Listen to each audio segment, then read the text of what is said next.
everybody. Welcome back to Crits and Giggles. Oh, wow. It has already been a night. And you guys, I'm not saying it's your responsibility as my players, but I hope you make tonight fun and that it was all worth it. So, that's fair.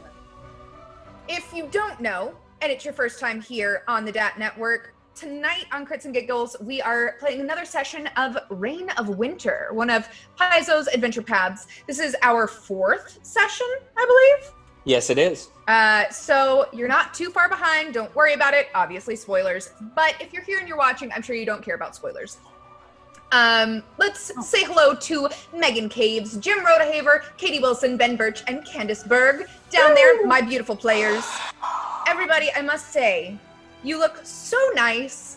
And I know we've all been streaming a lot. Candice, it's newer for you, but yes, we've all been streaming quite a bit while we've been in quarantine.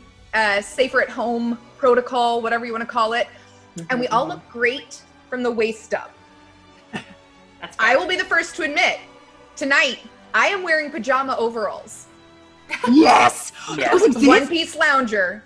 Yes, it is. Wow. So I'm curious, I want one. are you guys in sweats? Are you in shorts? Are you, I'm what in you shorts. wearing? Jimmy, do I wear real pants even when we're at the studio? No. Yeah. Oh no, yeah, you gotta take, I got like socks. I haven't worn shoes in weeks.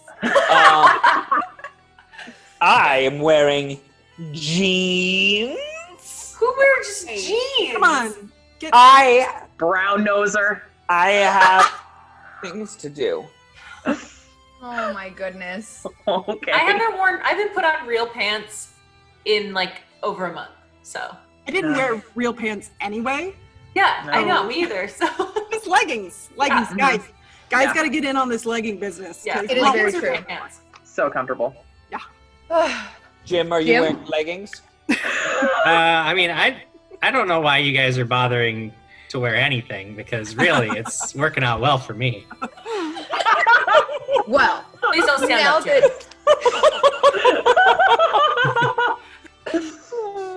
that regret asking that question. No, I don't. I don't at all. So just want to remind everybody out there watching right now that you can tangibly affect the story with different donations. They'll be up on the screen. I think they're actually up right now. Overcharge is up. Take a look at those. You can affect what's happening in the story. Wild magic is a possibility.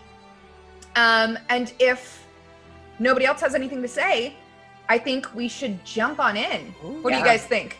I love that idea, yes. All right. Little Kay was blue with cold, indeed almost black, but he did not feel it. Now I must hasten away to warmer countries, said the Snow Queen. I will go and look into the dark craters of the tops of the burning mountains. I shall make them look white with snow. And away flew the Snow Queen, leaving little Kay quite alone in the great hall, which was so many miles in length. He sat and looked at his pieces of ice and was thinking so deeply and sat so still that anyone might have supposed he was frozen. Last time we played, you all found the High Sentinel Lodge, where you knew that the bandits that had capped Lady Argentea Malysane were hiding. In a moment I will never forget, Soraya threw a rock through a window, Skeslin befriended an insider, and Astrid sat atop Chip's shoulders as they pulled and Miyuki kicked at the top of one of the back doors.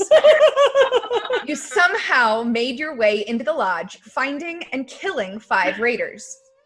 After searching the first floor, you headed upstairs where Astrid made short work of 2 frost skeletons, but you all felt something rush past you. Soraya pleaded for whoever it might have been to show themselves, as you were not there to hurt them. That was a lie. Rokar Sindrin showed his face, but you were able to overwhelm him, stabilize him, and tie him up so he couldn't escape. You discovered Lady Argentea in the cellar of the lodge. She seemed less than appreciative of her rescue, but she did tell you Rokar was not in charge of this whole operation. Teb Naughton and Izoz were the names she had overheard while in the raiders' hold. You decided to spend the night and rest, so you locked Rokar in the cellar, a decision Skeslin could not abide by. Mm. Releasing every use of his elemental ray into the man, Skeslin became the Hand of Death. No one else in the party discovered his involvement, but Chip had his suspicions. You headed back to the town of Heldren to return the noblewoman to safety, where we find you now. What do you do? We Read comments. Comments! Crap, I was on mute, but I said it. Believe you. Oh. Scott Denuzo still thinks that Candace and I are here because he's saying, Ben, sisters in the house, ask them all, Astrid. You know, Nice job. people really like to come at our GMs here. Crossbear18 saying, Jamie, I don't think you have what it takes to get the first TPK. You're too nice. Much too nice. You certainly would never kill your husband's character on stream. That's not a goal. That's not a good goal to aim for. Nobody wants to aim for that goal. And we have Topper Harley 70 saying, good evening, everyone. Hello. Good evening. Hi. Go ahead, you Ben. You read it, Jamie. Oh, Hannah Bible from Rise of the Rent Lords on Thursday nights is also in chat, correcting Crossbear18. Oh, yes, she would. Oh, boy. Oh, yeah. Wow. Excited. It's gonna be a good one. Crossbear18 also said, who's taking bets on who's going to die first? My money is on Katie. What? Well, Dark Knight is already laying down money on Katie, but to help her rather than betting on her demise, and has given her an edge. Yay! Thank you. I see what's happening.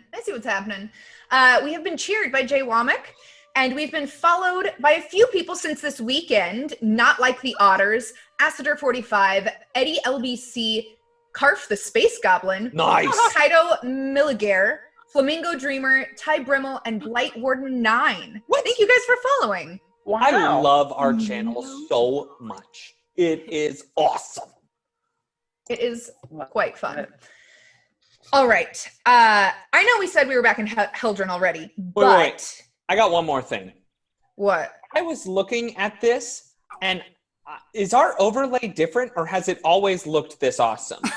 Because It's pretty awesome. I think it's so It is cold. different.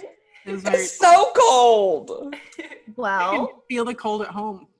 Adam Rainey, once again, pulling out his wizardly magic. Thank you, Adam, because it's so cold and I'm feeling it. It's it looks awesome. awesome. Thank you.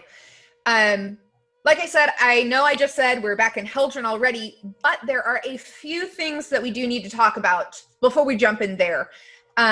You found the High Sentinel Lodge. You found the Ring of Keys. Tenpenny Tacey was there when you left.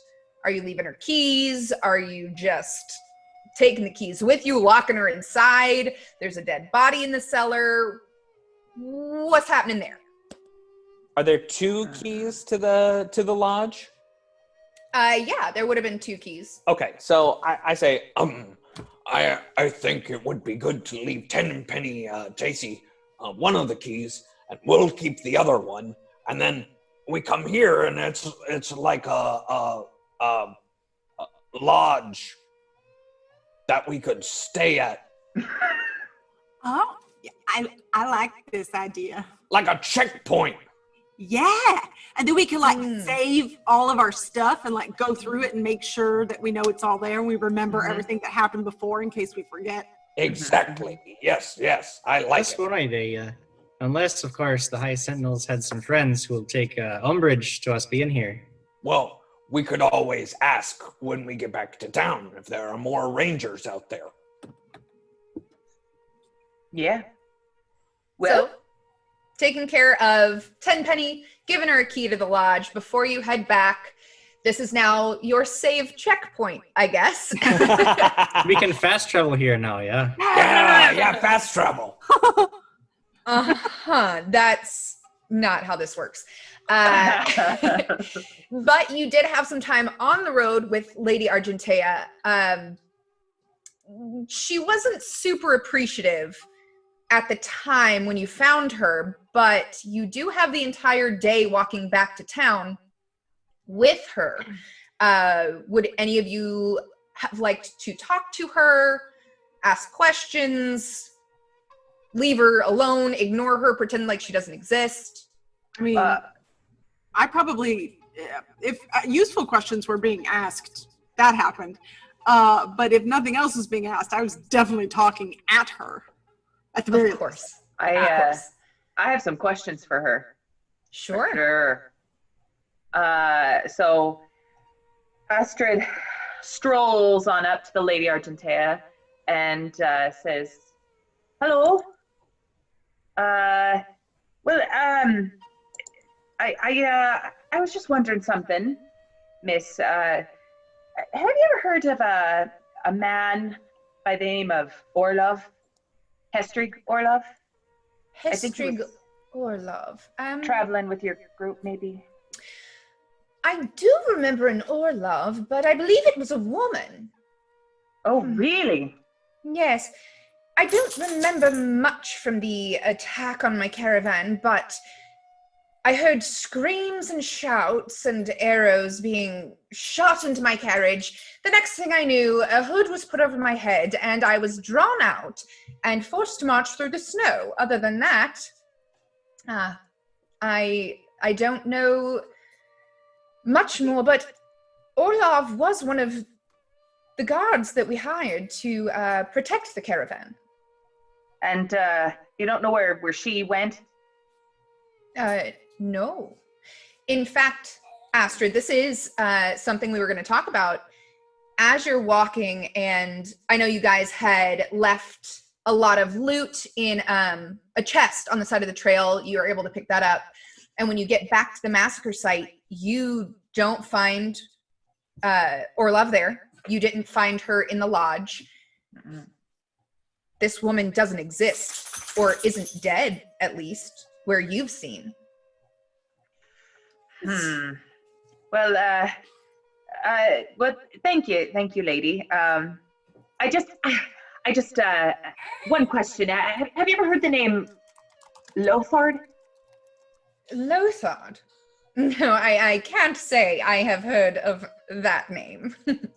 No. All right. Well, thank you for your information there. Oh, that sounded kind of like a weird way to respond to that question. You should ask it again. Ask it again. I don't know, like, is that name usually put on people that don't spend time around ladies like this? It's just a thought. I don't know. We could also sing a song if you'd rather. Well, no, you're right. No, you're right. You're right, Miyoki. Oh, thanks. So I go back up to Lady Argentea.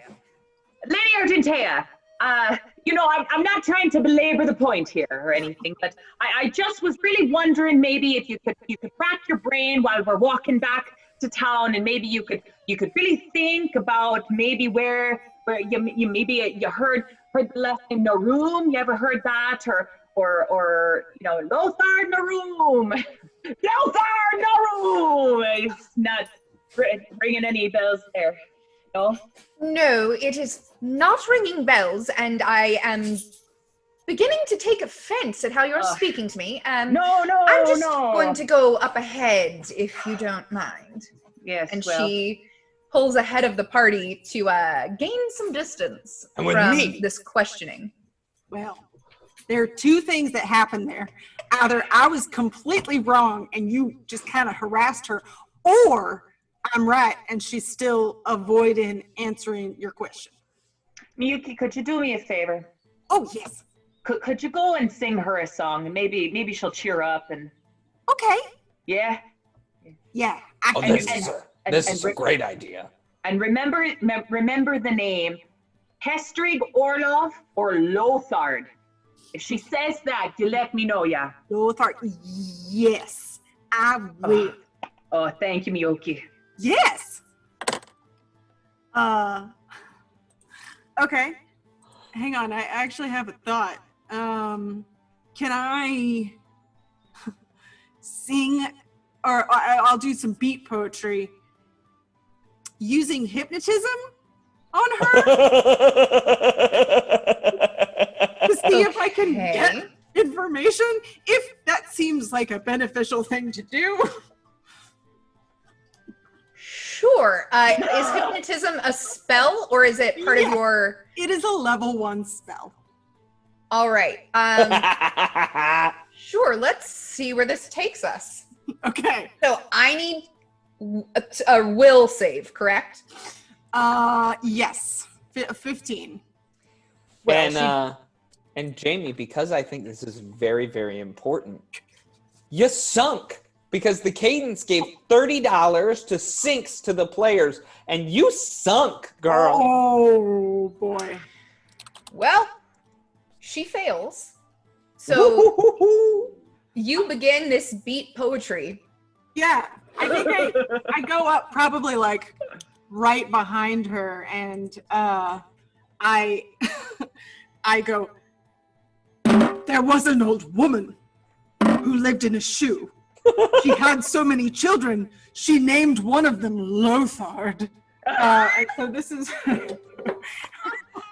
whole thing, and she starts making it up, and oh man, it's great. And I can imagine it now, yes. yeah, so she's casting this hypnotism, trying to see if she can get, like, this is a conversation going, and just see if she can kind of like get her talking, chatting about people she may or may not know. Sure, yeah. Well, she seems wrapped up in this performance. Technically, she is fascinated, and Oh boy. mechanically, she is reacting as though she were 2 steps more friendly in attitude. Okay. And it only lasts for a short while, so I would say if you've got questions, ask them now. Okay. Yeah. Once I notice that, I think I'll just go, okay, do you really not know anyone named Lothard? Or was that just something, are you hiding something? Probably just rapid fire questions. Yeah. And she admits she has heard the name Lothard, but only from the woman in the party that was the guard. Okay. Well, as soon as she says that, Miyuki goes, Astrid! She does! Wait, Astrid! Where'd you go? She has heard of that name before, but it was through the guard lady who said it. You know what, Miyuki, thank you so much. Now I know, though. I know there's only one way. There's only one way for me to find these people. So I appreciate it. Oh, good. Oh. So while this is all going on, Soraya's like hanging out in the back with Skeslin, but she's kind of like skip walking while he's just like walking at his normal pace. And she's like, wow, do you see how beautiful the lady is? And have you seen her dress? It's like straight out of a fairy tale book. Well, listen, it's all well and good to get wrapped up in things like that, but what you have to remember is that she got caught. Why? Because she puts more importance on her pretty dress and her jewels.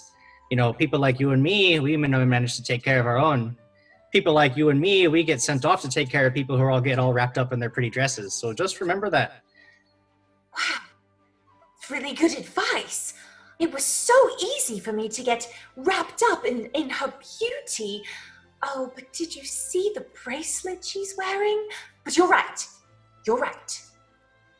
And she's still kind of like trying to skip and walk at the same time, but she's like toning it down a little bit more.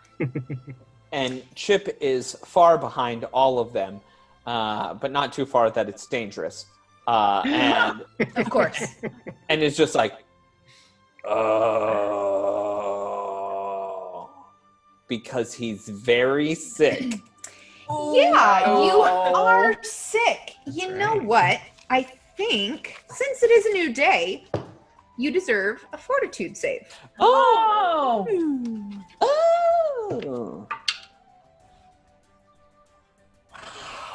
No, really? Candace, do you want to sing it for me this time? Oh no, I couldn't possibly. Because every single day it feels like Christmas. Wow. Well, I'm trying to double check that it only takes one save, but you feel much better today. Never mind. I thought that I was feeling bad, but I'm not anymore. Oh, that's so good. I like that.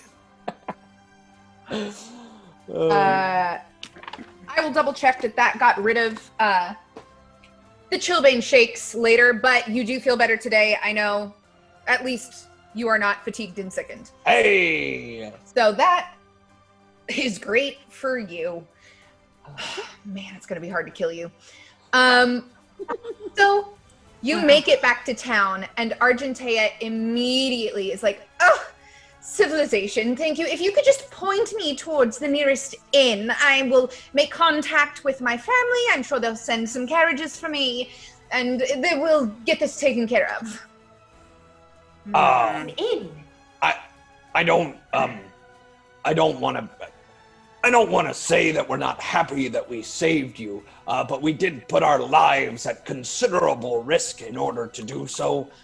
And when we talked to Iona Teppan, she did mention that there was a probability of a reward of some kind. I'm sorry, when you talked to whom?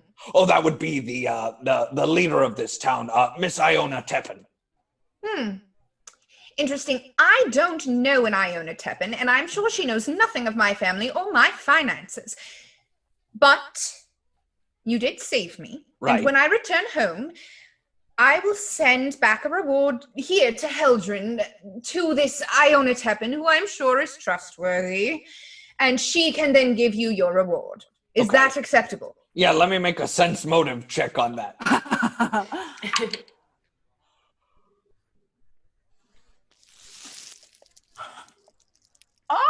Because I'm facing the day, feels like Christmas. You can tell as she is saying this that she is eyeing like Miyuki's pockets. I think maybe Soraya or Skeslin had something else. I think Skeslin had 2 of her necklaces and a bracelet. You guys have taken her jewelry, her like a lot of her belongings, and she isn't asking for them. So you think that you're probably not going to get the reward that you deserve, but she seems like she will be sending money. Okay. I'd hate to have to take this lady out into the forest and pick her up and leave her back there. But it's okay. I'm saying that as Ben, not as Chip. Okay. All right. I don't know. That was in Chip's voice. Yeah. So I'm Sorry. just saying. I'm sorry. Sometimes I get a little mixed up on who I am. You get mixed up on who you are? There's so many voices in there. Wow. Well, you guys have made it all the way back to Heldren. You've brought back loot. I'm sure you need to do quite a bit of selling and some shopping. Is there anything you would like to do while in town? Yep. Buying a cold iron spiked gauntlet. Ooh. That's right. You did talk Lion's actually to a good idea. Isker Euphram at Isker's Smithy about Okay. cold iron. Yep. And you make your way over to the smithy. And if you look at the map on Roll20, Ooh. the smithy is number 2 on the map. Yeah, number 2. Right there. Well, welcome back. Hi, how's it going? It's going okay. How about yourself? You survived the forest. Congratulations, I guess. Thank you. Yeah, we did it. And I'm wondering if you got any more cold iron. There were some crazy things out there. You have no idea. Well, my friend, you are in luck. There was a traveling caravan coming through, going from town to town. I found some cold iron, and I made a pretty ditty back there. Nice. I'll buy it. All right, then I will take, I think it's 312 gold. What? I just wanted a regular one, But I made it real nice. but I wanted a. I mean, if you don't want it, I can keep it. I'll just keep it for myself. I made it to perfectly fit my hand. It's not going to be a big deal. My hand's a lot bigger. Why would you make it for your hand? You're still a medium-sized creature. Shut up. But if you don't want this. I mean, all right. Yeah. Okay, here you go. And Chip will hand over pretty much everything that they get from selling all that stuff. So, And you get a masterwork cold iron gauntlet. Masterwork. Wow. All right. Yep. In fact, we had talked offline that you guys had gotten 371 gold and 7 copper each. So if you did have shopping to do, you had some funds. Anybody else want to talk to anybody in town? Go do anything? Buy anything? If not, I'm sure Skeslin's headed for the tavern, the White Stoat. Oh, the tavern. I'd like to go to the tavern. I'd probably go there as well. Sure. I think Yeah. the only thing Silver Stoat, that I might be sorry. interested in doing is we gotta sell. We gotta sell all this jewelry that we found on the forest floor unattended. Mhm. And I'm only wondering if the person we're selling it to might have a couple of raw onyx stones. Raw onyx stones. Let me do a little looking. I think it's at this point that that Chip just kind of runs over to Astrid and is like, Look what I just got. It's blue. Where did you get that? Thank God I had him made it for me. He made it special. I wanted it to be normal, but look at how pretty it is. Wow. Oh, how much I'm did good. that cost you? Like 312 gold pieces. I mean, it was quite a lot. But I feel like I'm gonna punch some more of those little fairies. You know, where Oh, I'm all about punching the fairies. Oh, this is great. This is great. yeah, they were a lot of fun to fight. I'm ready to get back out there. Yeah, yeah, me too. Me too. Hey, did you see my my dagger? I did. It's a good dagger. It's such a good dagger. It's- Oh, It's very pretty. you know, I think we're ready for this. I think we're ready. We're I ready think for we're- any battle. I think we're born for this. Gosh, you're just so familiar to me. You're like a brother. I know already. We've got this like kinly bond. Yeah, yeah. Well, they're ready for it. But Skeslin, you do not find onyx at the general store. Okay, it's fine. While everyone is doing their shopping, if you happen to pass through the center over here of town where number 9 is, you'll just kind of notice that Soraya is just kind of like standing there and looking around and just standing there. Oh, Are you looking at the statue there? If that's a statue, then sure. That is a statue in the middle of the town square here. It is known as the Lady. oh. It's a statue that's been there as long as anybody can remember. Yeah. Well, instead of like standing there looking at it, she kind of looks like one of those kids at recess that's like just out, just kind of like waiting for people to pick her to play ball. She doesn't know what to do. So she's just kind of standing there like waiting for the next thing. Oh. Hey, Chip. Yeah. Look at that one over there, standing there next to that statue. She looks so sad. So small too. You think we should go over there? Say hi? Yeah, of Maybe, course. I mean, for sure. Soraya, what's hi? Hi. Yes. You're just standing here. Yeah. Oh, I'm sorry. This is only my 3rd day as an adventurer, and I'm not sure. Just not sure what I'm supposed to be doing. Is it time for our next adventure? Well, first, what you gotta do you gotta enjoy the things that have happened to you. I mean, Yeah. look at Miyuki. And I'm assuming Chip will look over at Miyuki, and she just looks like she's having a ball. And You're just over here like juggling things. I don't know. Miyuki's living the best life right now, staying in the moment, enjoying the spoils of victory, because the other side of that is death, and that would be bad. So enjoy life and live in that freedom. And then, when something bad happens, they come and find us. Yeah. Okay, I'm still not sure what I'm supposed to do, though. Do you want to go to the tavern with us? We'll have ourselves a drink, maybe. Or Yes. or we could make a 4-person totem pole and run around town just screaming our heads off. The world's our oyster. We can do whatever we want. Why not both? I like it. I feel like in that plan, the tavern is definitely the first stop. There's no way you make a 4-person totem pole and run around screaming without stopping at the tavern first. So No, when no. they get to the tavern, then Soraya's gonna walk in because she's been here. She knows what to do. She's gonna say, "You guys, look what I learned. Come with me." And she goes up to the bar and she goes,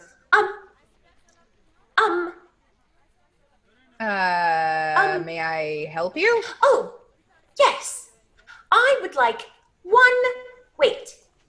Would you guys like wine? Oh no, I've got everything I need right here. I create my own. Well, maybe they have like a lager for me or something. Down those lines. Okay, so 1 wine and a log, please. I'm not sure how she's going to drink that, but You know? oh, and It'll be don't tough. worry. You can just put it on the tab. The tab? All right. And you see this man that you saw before turn, and he goes and gets your drinks, and he comes back and he looks at you a little funny.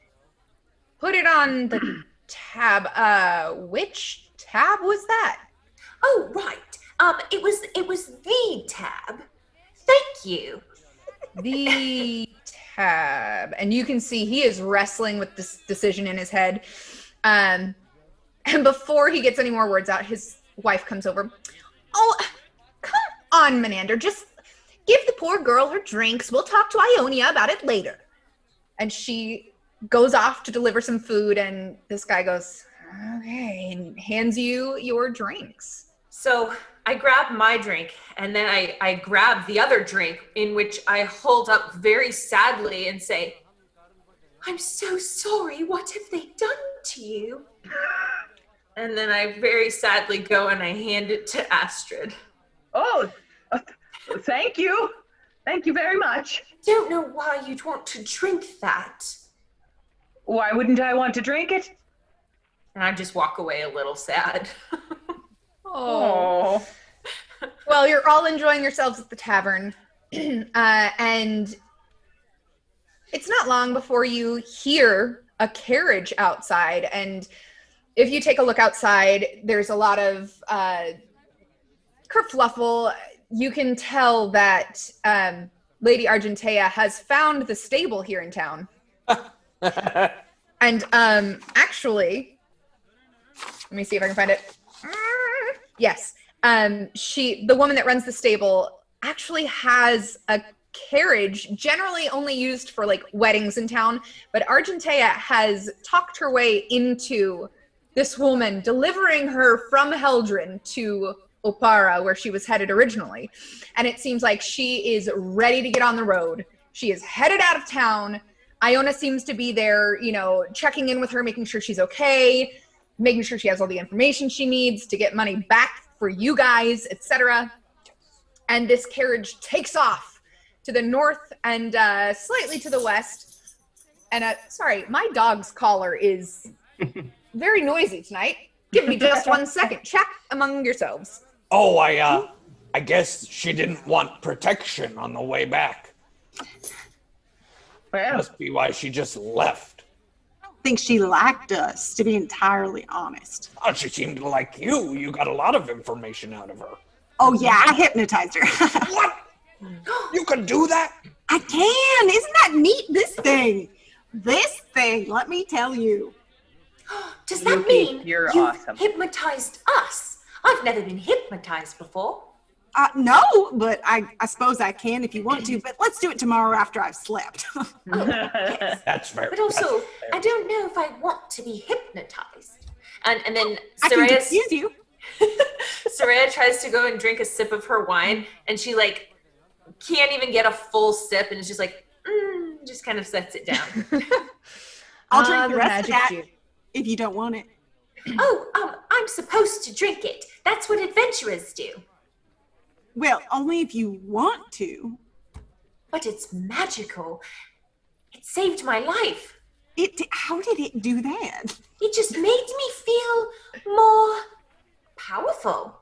Oh yeah, some people say that. Although some people say it makes them sad. So it just depends. Oh, You're in the middle of this conversation, and if any of you are seeing this carriage take off, you see Ionia kind of look up at the sky and heads into the tavern. And she comes up to you guys, and she, thank you so much for taking care of that for us. Lady Argentea did say she would be sending back a reward for you, so I'm glad I didn't get your hopes up too far. But I must ask, did you discover the source of this winter weather? No. We got maps, though. I'm sorry? We got a couple of maps. Maps, do they lead to something that will help you with the winter weather? I'm not sure I'm making the connection. Well, I mean, they got X's on it, so yeah, we're gonna figure it out with the X's. Right, X's are really important when you see them on a map. That means you found a very important map, and that's what we found because we're very good adventurers. Right. I don't mean to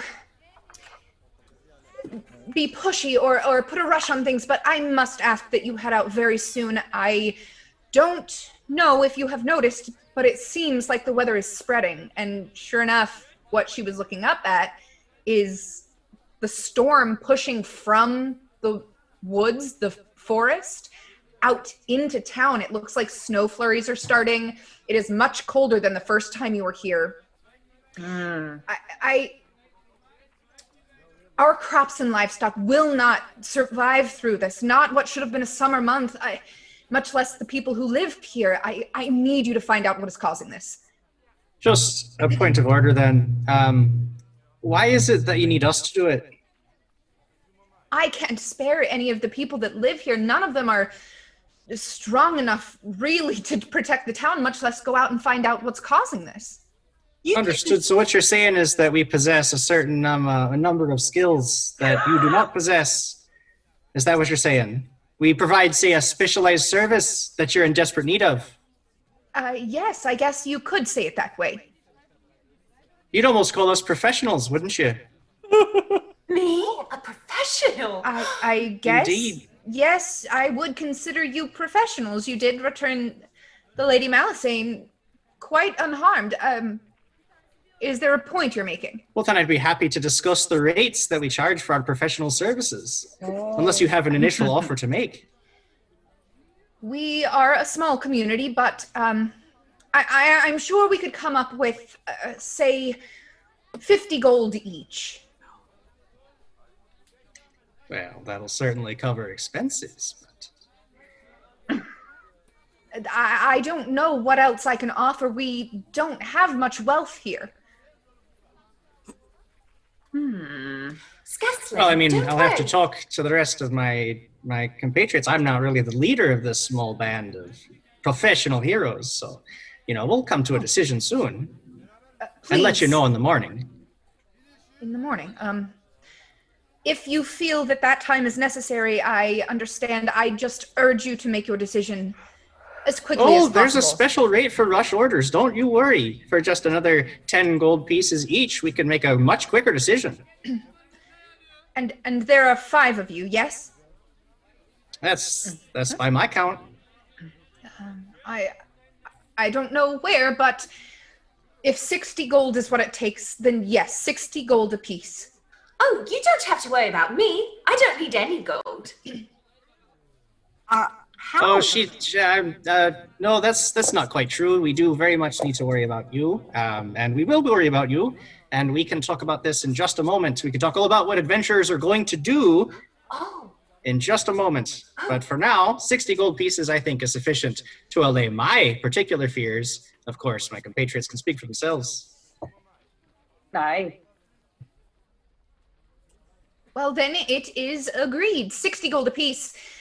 And you will leave as soon as possible, yes? Yep, we're walking out the door right now. Thank you so much. And with that, she exits the tavern, leaving you to discuss your plan. But right now, we're going to discuss some comments. Oh! Let's take a look at chat. I love this one from Scott Denizzo. Skesland, please tell us who exactly is the leader. I'm just looking out for my own interests. Also, it looks like we had a lot of donations come in. The Java Man 1964 edges and sinks to everyone, even the almighty Jamie. Oh! Thank you! And Crossbones AE giving edges to both me and Astrid. Nice. Thank you. All of those. I like what It's Lucas Martinez says here. Chip, he found some maps. There's no X's on them, just sideways lowercase t's. That's funny. Oh, goodness. There's a great exchange between I'm In For Life and the DAT Network. I'm In For Life said, y'all are expendable. And the DAT Network said, wait, is Jem now Liam Neeson? I mean, one of us has to get taken. Oh. Dun, dun, dun, dun. Jay Womack says, Chip is Bear Grylls. That's terrifying. Speaking of Jay Womack, he's also cheered and gifted a sub to Wiffle Possum. So thank you very much, Jay. Ooh. Yay. Scott Denuzzo has also cheered, and Squiddish has resubbed for 11 months. Quote, almost a year, boys. Oh, I wish we met Squiddish last year at PaizoCon, and I just wish I wish we were coming back, but apparently they announced or are making an announcement. Maybe I shouldn't say that they're going to do. I'm pretty sure I saw it on Twitter today. Okay, all right. They're doing an online PaizoCon, so that'll be really fun. People get to play some games and have a good time. So that's really cool. That will be good. And we've been followed by Equiflin and Minerose. Ooh. And it looks like Jay Womack has given me a BBBB extra action. I will use it as well as I can. Choice. Jay Womack, why? Not unfortunate. Why? I met you, you were nice, and now you're mean. You're nice. All right. So you guys have been asked to head back out into the Borderwood and figure out where this winter storm is coming from in the middle of summer before it takes over the town. Right.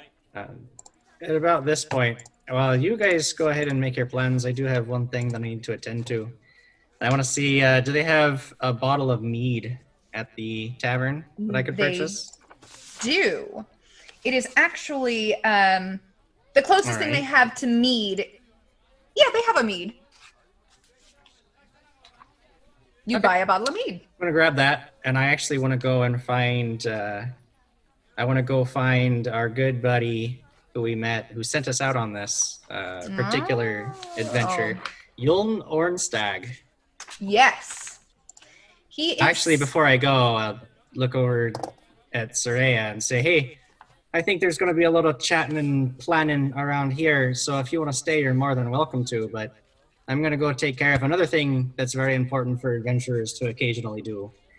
If you want to come along with me, your choice. Yes, that sounds very important. Of course. And you find Yule is still at the apothecary, Willow Bark Apothecary. It seems like some of the frostbite has been taken care of. He's still not at 100%, but he does look a lot better than the last time you saw him. Sure. So when I get there, I'll pour a drink for all three of us, hand one of them to Yuln, and I'll let him know. I'll say, so, the bastards that killed your friends and took the Lady Argentea and left you out in the cold to die, they've all been taken care of. You fought, conquered them, and they're all dead, to the last one of them. I don't know how I'll ever thank you, but... You don't need to. But I say we drink to the memory of those who fell against them. Aye. And he raises his cup of mead to you. And he downs it in one gulp.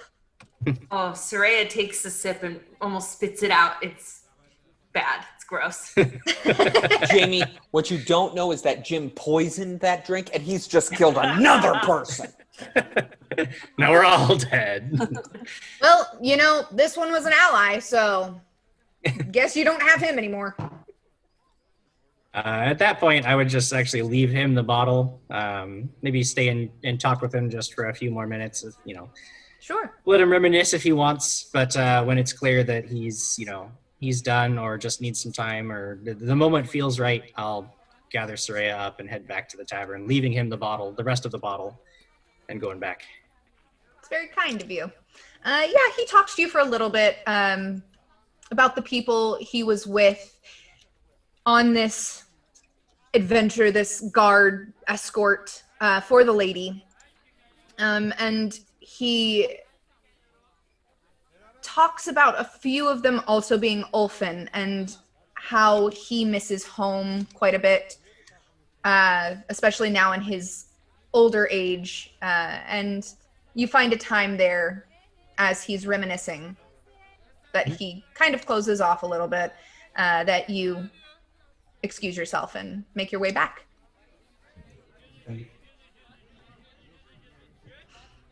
So, you guys are ready to head back into the wood?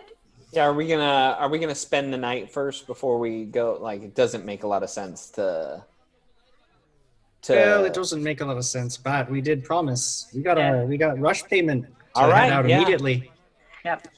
Normally, I'd be all for spending another night here, but I feel great. Let's go.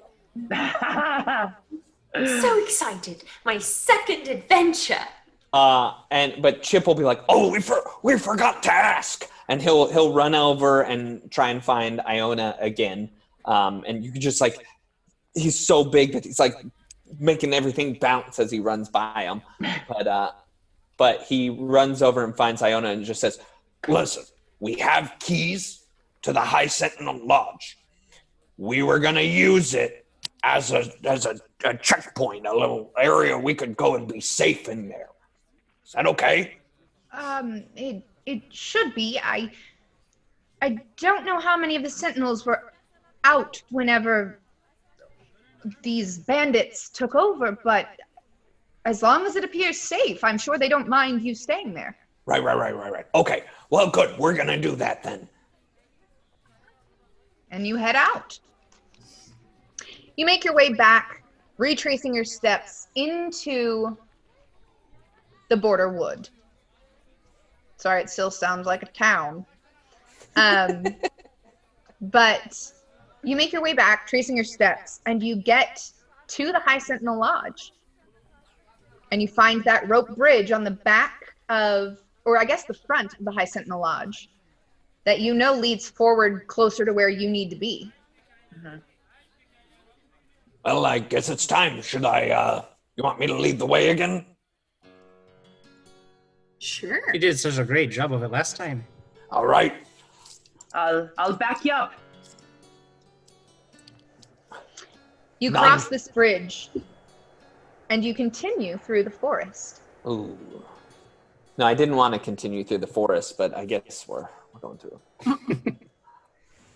Do you not? No, I'm continue- just kidding. We continue through the forest. The forest stands deathly quiet here. Even the wind has grown still as snow softly falls through the dark branches overhead.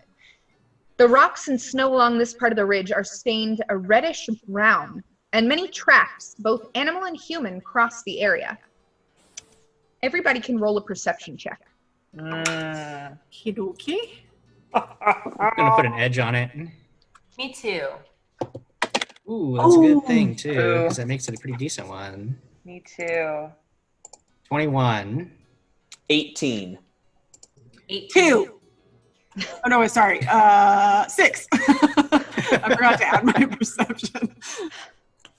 Astrid, what about you? 13. Okay. Everybody but Miyuki. You see this trail of reddish brown through the snow, and the rocks, and you can tell this leads to quite a mutilated corpse of a man. Oh. But Chip and Skeslin, you see that his body is actually laying on top of a pack, it looks like. Give me one moment. I'm happy to go over there and see what's happening. And Chip will walk over, and first he'd like to do a heal check to see if he can tell how this person died. Sure. And then look at the pack underneath. Mm-hmm. That is a total of... Put all my info in the folio. That's going to be a total of 13. 13.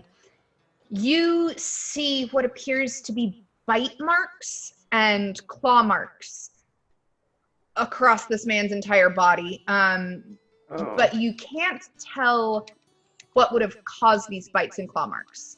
They Okay. don't look human, but they are very large. But without more information or a different knowledge check, you're not going to really know what killed him. It's a predator of some kind. Claws and teeth. Seems not human in any way. Let's see if they have any more information on him. And he'll lift up the body and try and get the pack. Sure. On him, if you're going through what he's got, he has a cold weather outfit. It is bloody and ripped, but still usable. A pair of homemade snowshoes. His short bow appears to be snapped in half, but there are 2 arrows. It looks like of a special make that are left in his quiver. You find 3 days worth of trail rations, a half-full hip flask of strong applejack, and a journal. Journal. What is it? Talk to me about this journal. You learn that this man's name was Dryden Kep.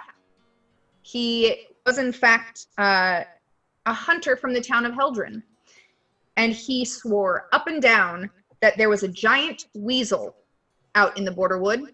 Wow. And that he was going to be the one to find it. And he details his efforts in tracking this beast. And he mentions that he has set out, I hate to say this, bear traps. Oh! At the You head set of out bear Somir, traps. at the head of Somir Valley. And he mentions a strange hut that he had found. Okay. Chip will do kind of the same thing. Sorry, what'd you say? Somir Valley. Mm-hmm. And then what was the last thing about the hut? He mentions a strange hut he says he's seen in the forest. Okay. Now he'll do the same thing where are we close enough to the lodge that he can bring this body back so that eventually we can bury it? And Yeah, Okay. you are close enough. so he'll backtrack just a little bit and bring it all back. And then he'll say, does anybody want to inspect these arrows while I'm taking this gentleman back to... Actually, can Soraya take a look at the marks left by the creature before he takes the Sure. body away? Roll a knowledge nature check, please. Is that a dead body? Yeah. 21. Where was that? These tracks are those of a giant weasel. Oh, it's so sad. But I fear this man was killed by a giant weasel. A real one? He wrote about it in his journal. I mean, I don't think I've ever seen a giant one, but I've seen little cute ones before. A giant weasel. Oh, I want to wrestle a giant weasel. I say to see Sounds that. very safe.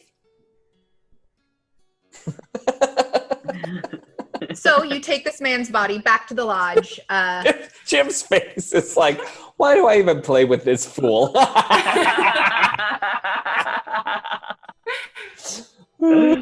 You take this man's body back.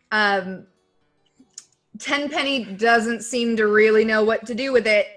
Oh no, I think we would leave it like out in the, since there's no horses anymore. Like I'm assuming we didn't get to keep those horses. No. We'll put them like in the stable. I don't have gentle repose, but it's better than nothing. It's really cold. He probably will be fine. So would you rather put him in the snow? Mm. It's Well, it's either not like let he's him generating any body heat. Yeah, he's still gonna be really cold in the stable.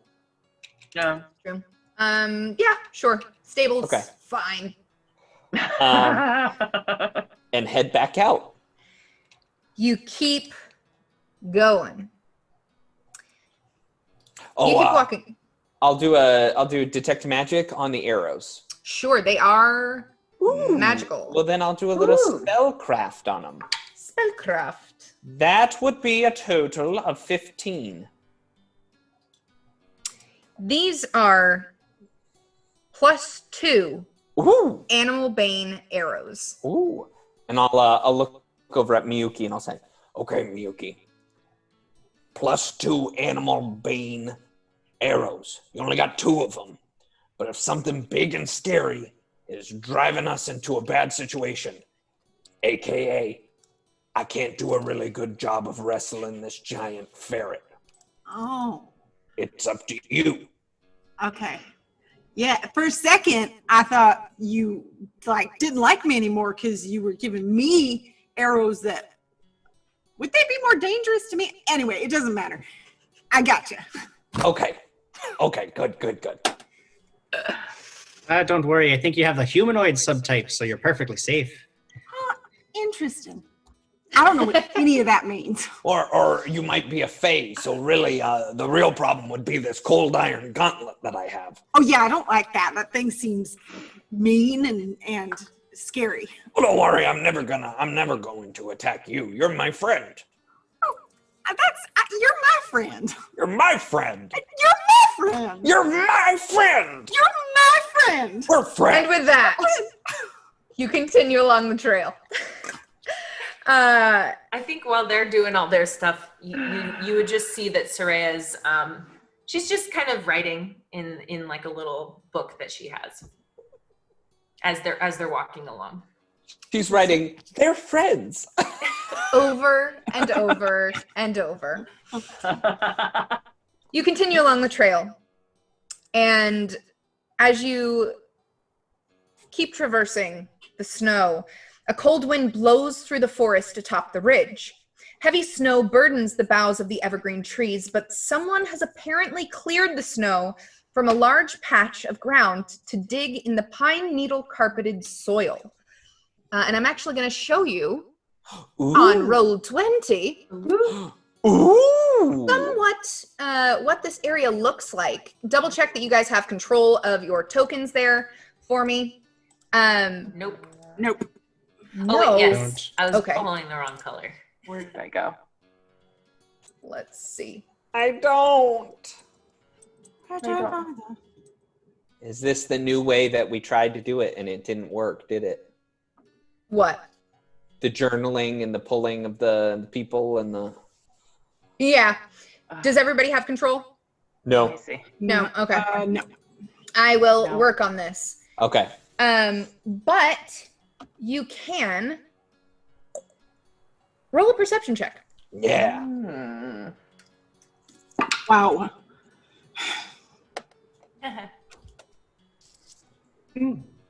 21. 22. 5. 13. 11. I rolled a 1. Oh. Doesn't matter.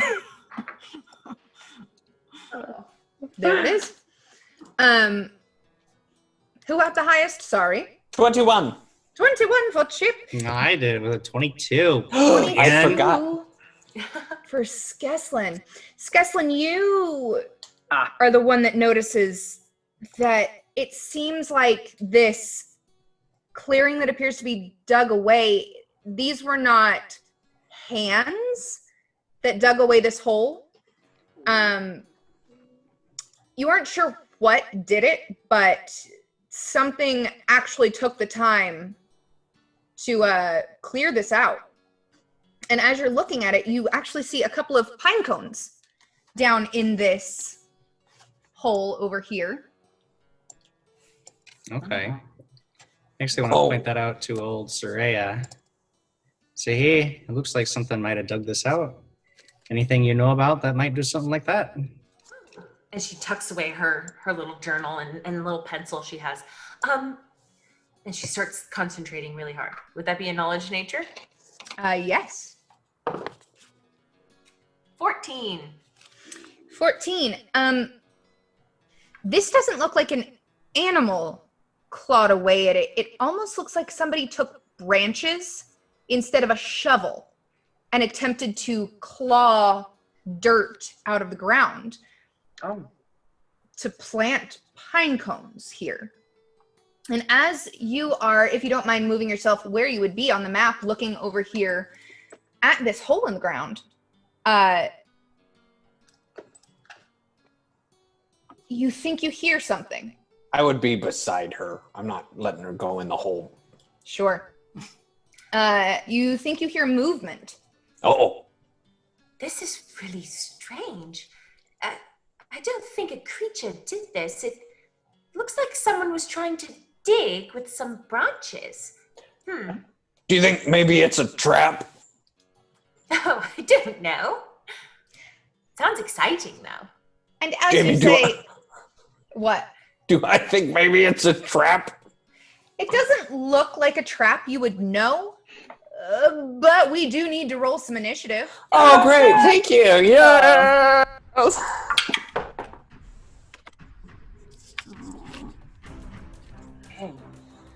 Oh boy. Oh boy. All right, give me those initiatives. Astrid is 11. 11. 16. 16 Skeslin. 18. 18 for Chip. Miyuki and Soraya. 6. 6. Miyuki. And Soraya. 13. 13. I've yet to roll above a 5 today. Oh no. Chip, you sit there and you're like, is this a trap? And you look up and it looks like the tree right beside you blinks at you. Oh, I'm tackling the tree. I run up and I hug the tree. You hug the tree. I Roll run up me and I hug the tree. a grapple check.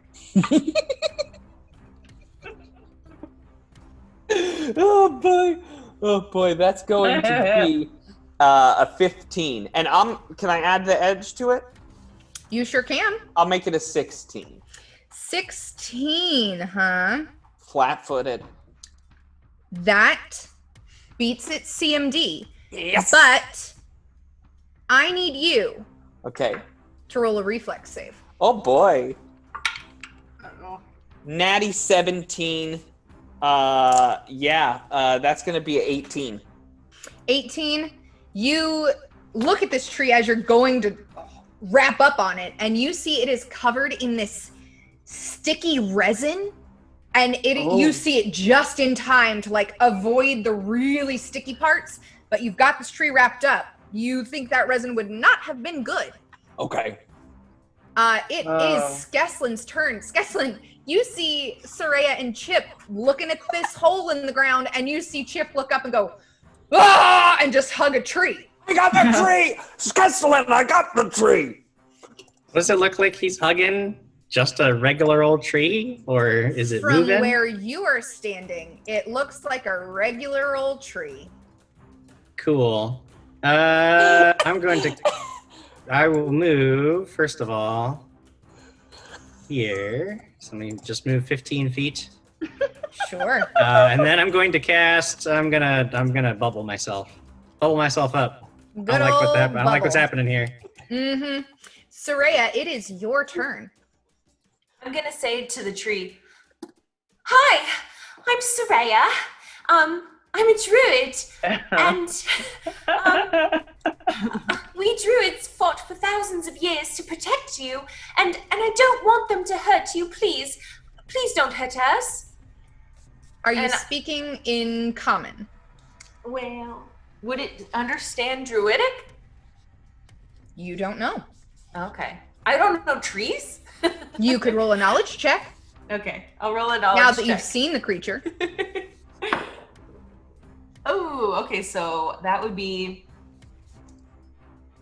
19. This looks like a living tree.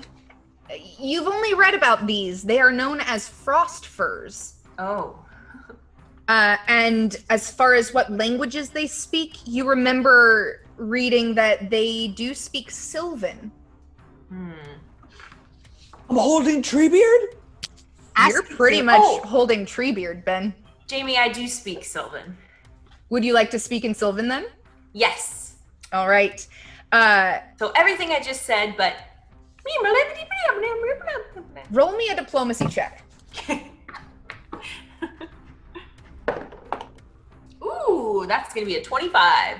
Oh, Ooh. All right. It is Astrid's turn. Astrid will cross next to Chip and Soraya Uh-huh. and remove her weapon and say, Chip, what you doing now? I'm hugging a tree!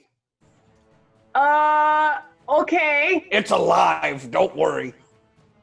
I'm just gonna stand here then and make sure everything's fine. Okay. I'm gonna Sure. move it. Oh, trees are Just- living. Just stand there. Yep. Yep.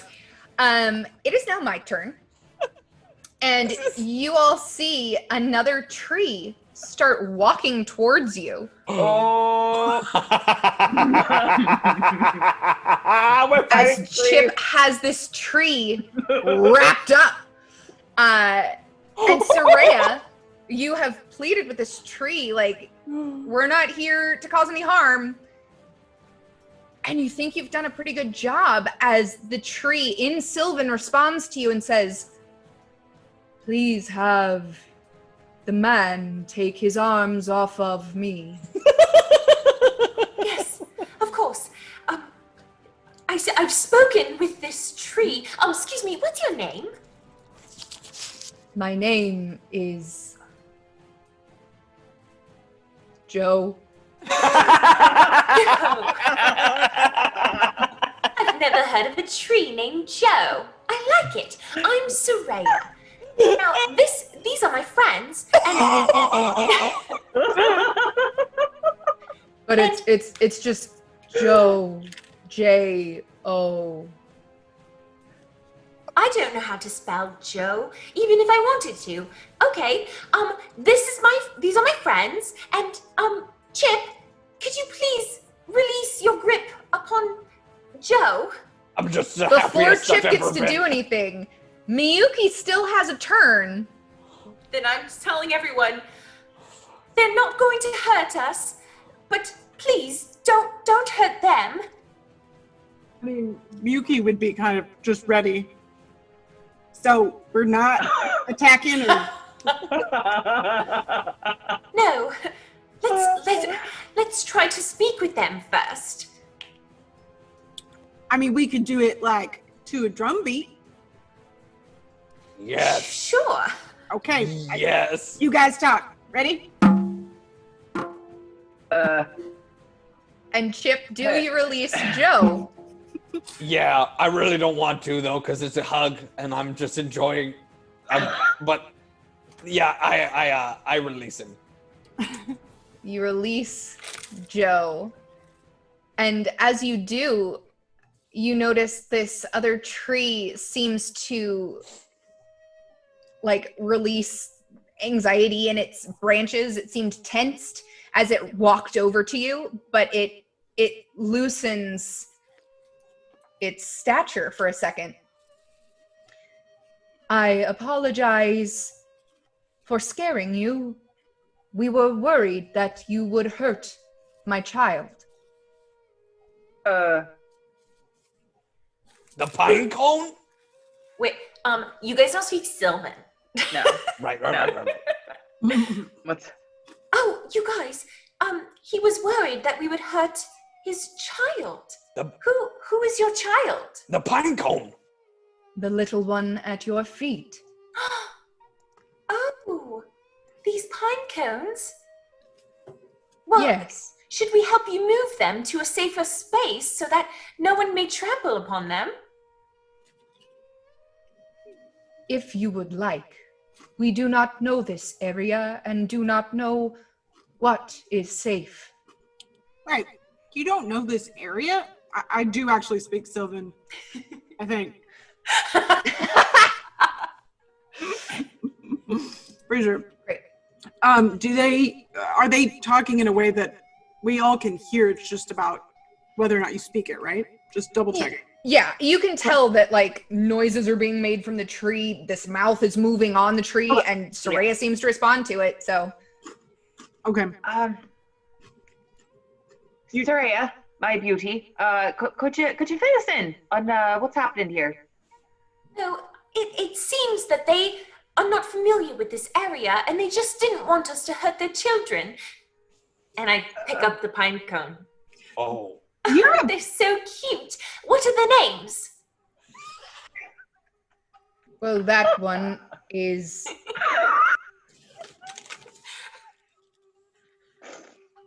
Sa.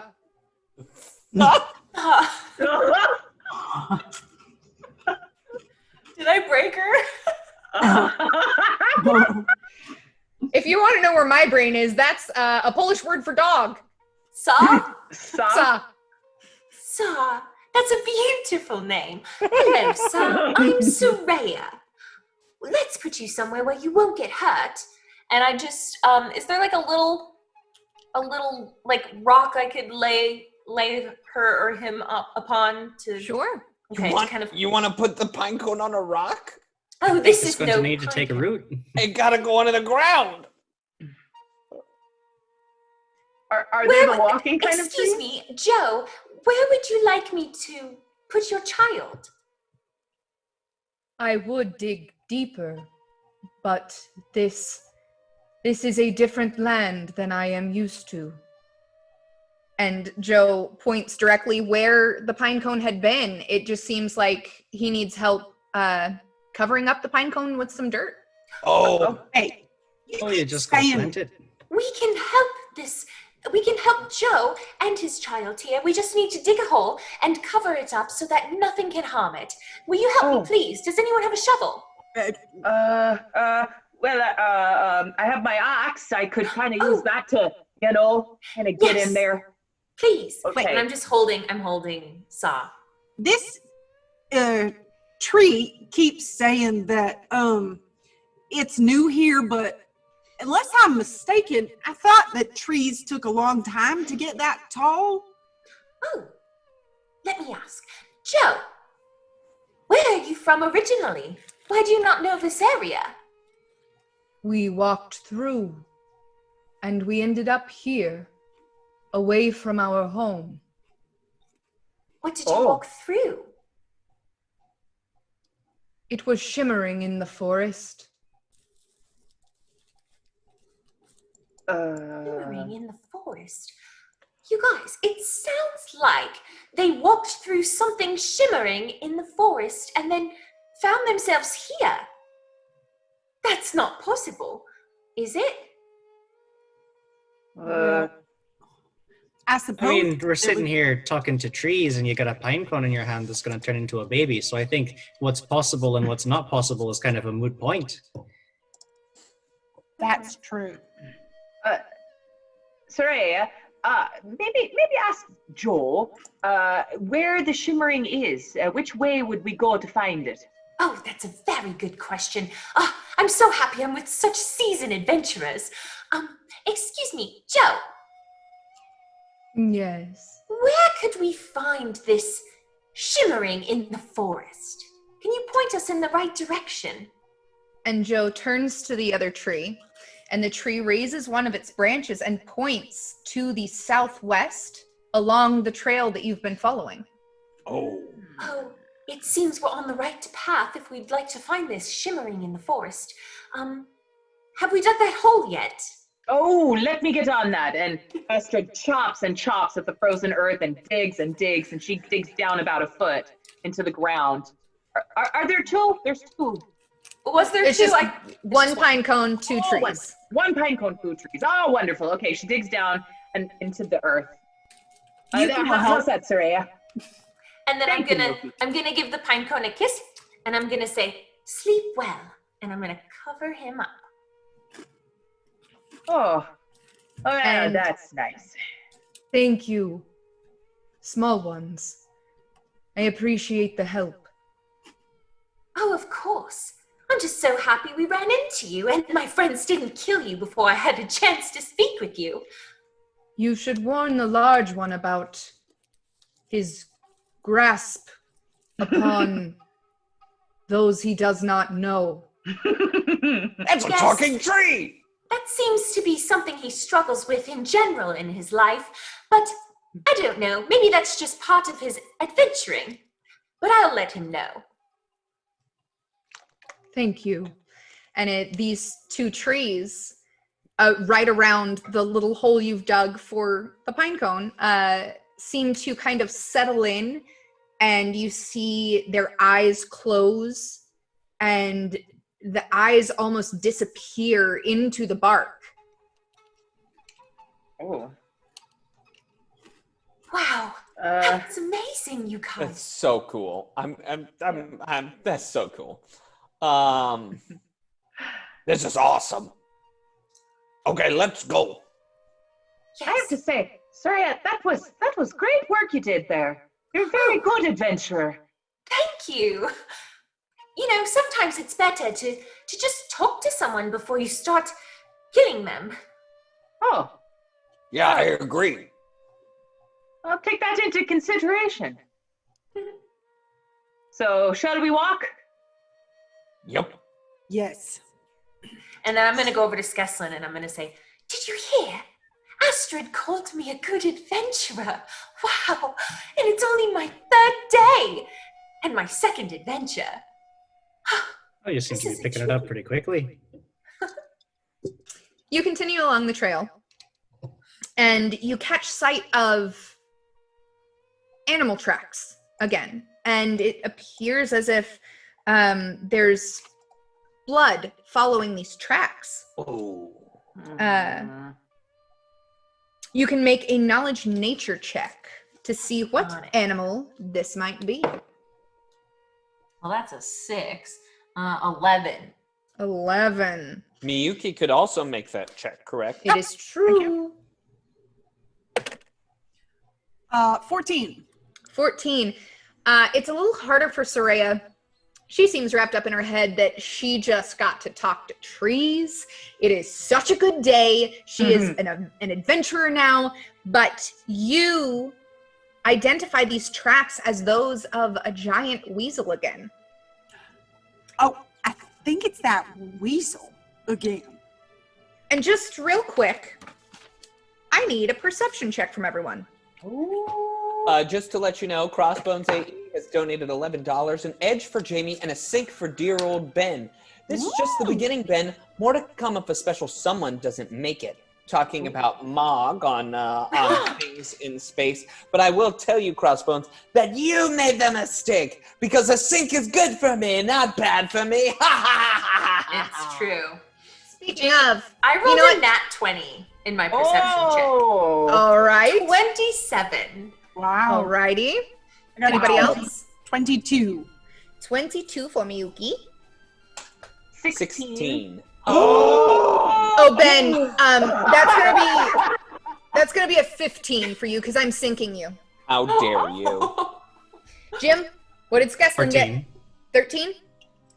14. 14. Aha! Well, it is a good thing that you found Dryden Kep's journal because you make your way along this trail and you catch sight of 2 more bear traps Oh, buried under the snow as he detailed in his journal.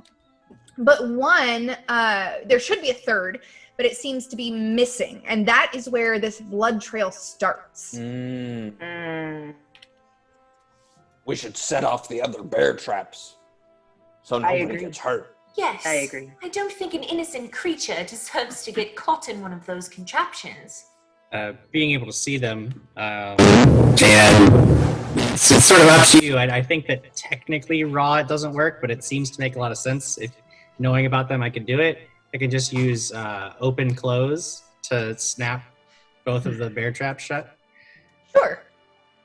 Yeah, I'll let you do I'll that. do that real quick. So you snap these bear traps shut. Is there anything you'd like to do before continuing on your way?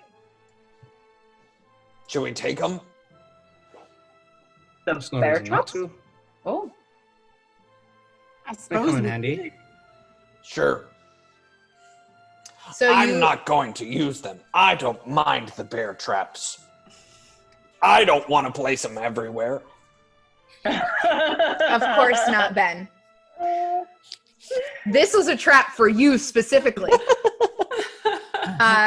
But it seems like you guys continue along the trail, Yeah. Yes. headed further to what you think might be something shimmering in the forest. You don't know. You continue for another hour or so. And you find, actually, I'll go ahead and take you to the map. On roll 20. You find more than a dozen boulder-sized chunks of ice littering a clearing ahead, where a strange hut sits perched on tree trunks atop a raised mound of snow-covered earth. And before you can make your way forward, a small girl appears before you. What? She looks to be about 7, straw-colored hair, Mm-mm. a blue cloak, and she turns to look at you and runs off. We're leaving now. No. This No, is you'll not. have to leave after we take our mid-show break. Oh,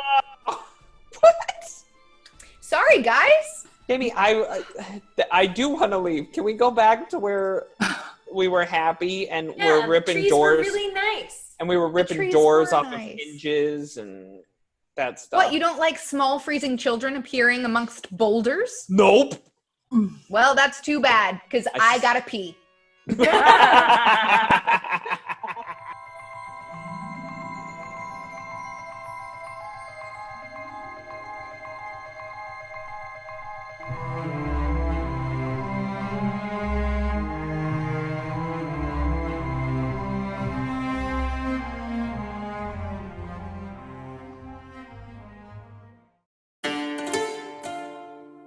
The games we play are the stories we create. The fortress doors swing open, Every story is unique. and the sound of war drums rises. Sometimes our stories come to us when we least expect them.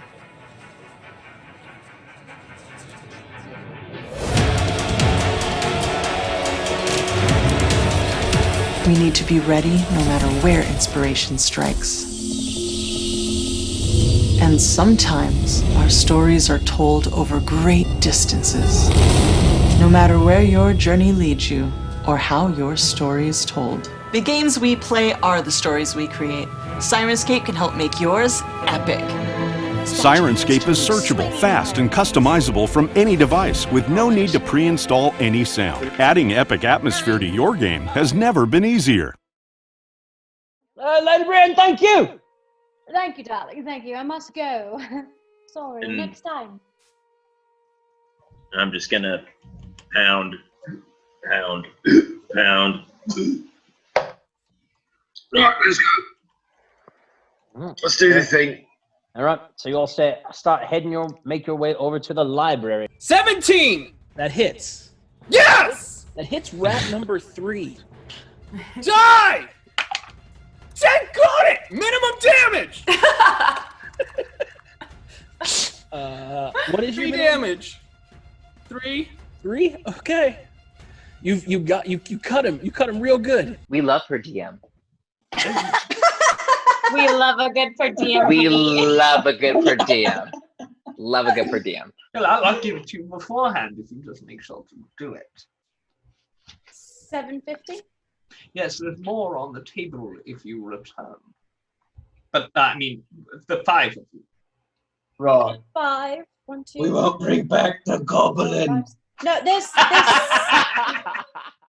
Hi everyone, my name's Ben, and I'm the GM of Rise of the Runtlords. We'd like to invite you to come watch our show every Thursday night at 6:30 p.m. Pacific. We have such a great time. My players are the best! Ben is the worst. He's the worst. He is the worst. The worst. He's the worst. Literally the worst. Ben is the worst. I remember this one time. Ben made me get him ice cream in the middle of a stream. He's always trying to throw my character off a cliff or into a furnace, and he thinks it's so funny. It was so funny. And who could forget? Ben keeps trying to kill my dog. He doesn't even roll dice. I mean, I've never seen him roll dice. He just makes the numbers up. Good times. Oh, and this other time. He makes up these stupid voices with these stupid characters. He just expects me to know everything. We just have such a good time because we're such good friends. Ben killed my character. For no reason. That's rude. It's rude and it's childish. Stop trying to kill Ripka. I don't know why he does it. It's just a game. My name is Ben, and I'm gonna do this dumb character. It's gonna sound like this. I can't know every role, Ben. You need to check yourself before. So join us Thursday nights. Just so that he can game. 6:30 p.m. Pacific. Don't even need it. Yeah, just go ahead and kill him. On the DAT Network. Can you understand it? 'Cause I can't understand it.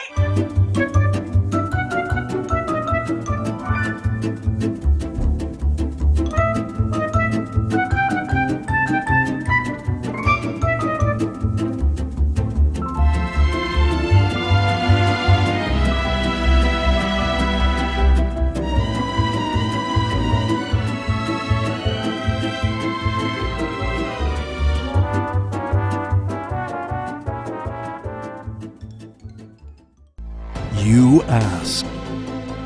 We listen. Get ready for Things in Space! Starring Wes Johnson, Katie Wilson, Jamie Mills, Sam Forbes, Jess Hayes, and GM Ben Birch. Things are about to get out of this world.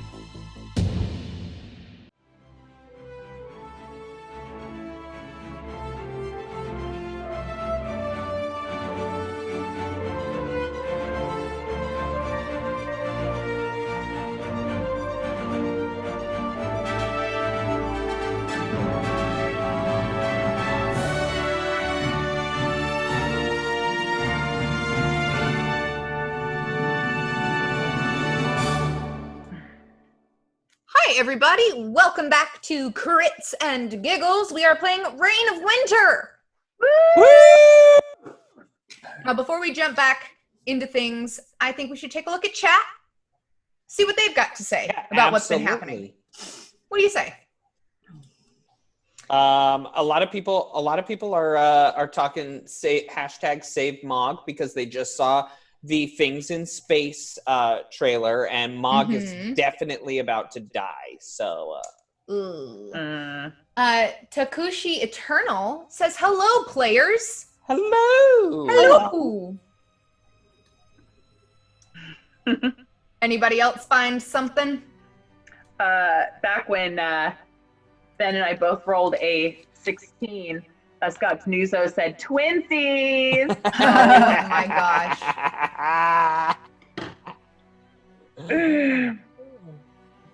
Oh, it looks like Takushi Eternal says, "Call me Batman, you're my friends." Ah.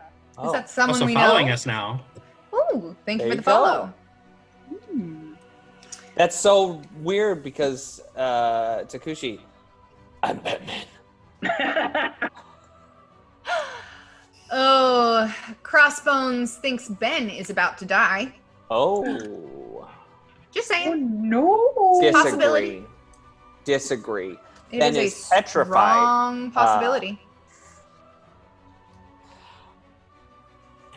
All right, and Jamie, we've had a lot of things going on with the BBBB. Yeah. Because Scott Denuzzo gave the BBBB to Astrid, and then Jay Womack, said, "I got to get on this action," and gave one to Chip. So, Thank you, Gross. Scott get Denuzzo. ready for some extra actions in combat. All right. Why don't we jump back into this, huh? Yeah. So, before we took a little break there, you guys were following this trail, and you see this small girl appear before this field of ice boulders, and she looks at you and runs away. What do you do? Wait.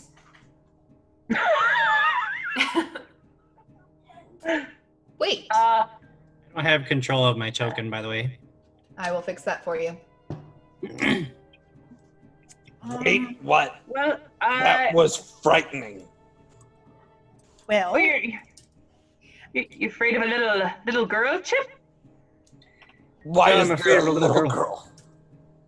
I mean, Was wandering around in a frozen forest in a strange hut that was mentioned in a dead man's journal. Yup. This guy gets it. Actually, Astrid, this girl looks a lot like the people from home. Oh. She looks to be open, Ulfin. huh? Yeah. I have to say, I think we should move forward. I've got a good feeling about this. Okay. that's good enough for me. Well, what do you say? Y'all say yes, Skeslin? Well, I mean, Sorry? if we're going to go forward, that's one thing. We're going to check this out. That's fine. But having a good feeling about it, that's where I start to get worried. You got a point there. But I think we should move forward anyway. So, no, let's go. I'll lead the charge. Come on. No. Sounds just fine to me. I'll lead the charge. No, Chip. It's okay. I'll lead the charge. No. You know what I think? What? I think that Crossbones just gave the BBBB to me. What? Thanks, Crossbones. Congratulations. And All right. I think both of you could probably lead the charge together if you wanted to. Oh, what do you say, Chip? That's why you're the brains behind this outfit. Yo. All right. All right. We'll go together. Let's go. But I'll go first. Okay. So go slowly. Move very slowly for me. And I'll tell you I'm what gonna happens. hang out with Skeslin. And Chip and Astrid there, you're now able to see where this girl went. Oh. She's right there, standing, shivering. What do you do? I give her a big bear hug. I don't know. I don't want to. That doesn't sound like... No, don't. Don't give strange children bear hugs ever. No. Well, I'll approach. I'll get a little bit closer. And I'll take a step right there. And as you do, Astrid, this girl looks directly at you and goes, "I'm sorry. Don't hurt me. I never meant to call you names." What now? Names? Oh, I don't care if you call me names. I mean, what's your name? What's your name, little one? Roll a diplomacy check. Oh, no. 14. 14. And this girl looks terrified. And she takes off running again. Oh. I scared And her you off. see her move to the northeast. I don't like this. What do you do? Why can't we see her run over there? There is a giant field of ice boulders. All right, don't worry, I'll go get her. She's just Well, a no. little girl. I'll be going with you there. And Chip, you do see her. We're being led into a trap. I know we are. And Chip, you approach, and she looks at you this time and says, please don't keep me here. It is so cold. I miss my mother. Hey, you know what? I miss my mother too. Every day I miss my mother. Do you miss your mother every day? Or is it just that you can't find her? Roll a diplomacy check. Natty 19. And she looks at you and says, please, it's been a week since I've seen her. Please let me see my mother. And she starts running again. Come with us, we'll help you find her. Here we go. Wait. And she runs to the northwest. Oh. And Chip, I'll show you it. From there, you can kind of see here. Yeah, I'm going up to find her. And the entire time Chip is yelling, We're gonna help. We're helpful people. We're adventurers. We're heroes. We can help you. And I yell out to her, can you tell me your name? You haven't found her yet. And then I yell out in Scald, child, do you understand me? You don't hear an answer. They're making their way over that way. I wanted to actually head south. I'll ping where I just moved to. Sure. And Skeslin, I you would now follow him. see a little further into this ice field. All right. I'm just gonna keep skirting that ice field and making my way. I'll go all the way down to as far south as I can. this party loves to split, and I love it. Skeslin likes to split and Soraya likes to follow him, and I don't like it. I know, I love it. I think it's a Being fun the player dynamic. is like, no! And Soraya, Uh-oh. I need you to roll a save for me. What kind? I believe it is a will save. That's Okay, all right. We'll save you. See, I'm okay at those. That is a 7. A 7. 22. 22. Skeslin, as you step into this field of ice boulders, you turn to look at this one directly next to you, and within it, you see the face of a frozen man.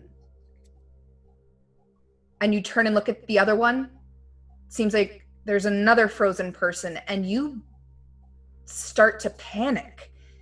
In fact, you are frightened. Good. As you run through this field of boulders, seeing faces in every ice boulder that exists.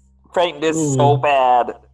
So I guess You just move me wherever you got to do that then, because I would think. I'm gonna just, for now, until something else happens, we're just gonna move you here. Let's see what the other three are doing currently. Soraya, you see Skeslin look around panicked and take off running. You have no idea what he's seen. You don't know, but he looks like he is running for his life. Miyuki, Astrid, and Chip, what are you doing? I'm trying to find the girl. I'm chasing after Chip. Yeah. You don't have sight of her yet. But I think what do I see? I think I was focused on them, so I'm probably probably don't even know that Soraya and Skeslin went a different direction. Yeah. Do I see any more at the edge of that blackness? Sure. I will show you more. Goodness. I'm gonna come down here. Needy. They keep going. Chip, you gotta slow down there, friend. There's a little girl up here. Is this a little path, or? It's like kind of a stacked walkway of snow. Oh, okay. Up and over. Chip, do you see her? I don't know. I'm looking through this black fog and I'm trying to see anything. Sure. You just, yep. You know what? Let's just. Uh-oh. Good grief, Ben. I'm just kidding. Oh! Ah! There's a building. Does it have legs? It does. Legs? It has legs? It sits upon tree limbs that look like chicken legs. Ben knows. But Chip doesn't. Chip has no idea. But Well, I think it's pretty clear if you're looking for the kid where the fog is at this point, where the child is. Yep. Wait a second. We missed her. Oh, what's that there? It's a chicken leg house. Oh. Never seen one of those before. Common. We should go back to that area that we haven't really searched and find this little girl. Yes. All right. Yeah, I'll follow you. Yep. We'll have run over to Skeslin, shortly behind him, and say, "What happened? What's wrong?" This whole place is cursed, and we're chasing around little girls that certainly, as sure as hell, aren't little girls. And the dead are all around us, and this is just madness. And I'm tired of following you people into certain death time after time, even though I know it's a stupid and idiotic thing to do. I don't know what you're following me for. If you want to go rush off and be an adventurer, then go rush off and be an adventurer, but leave me out of it. No, thank you, Druid.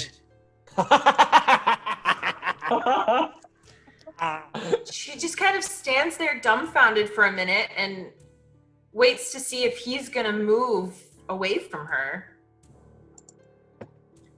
At this point, Skeslin, you've kind of caught your breath. But when you look back at those ice boulders, there are faces looking at you from within. Ooh.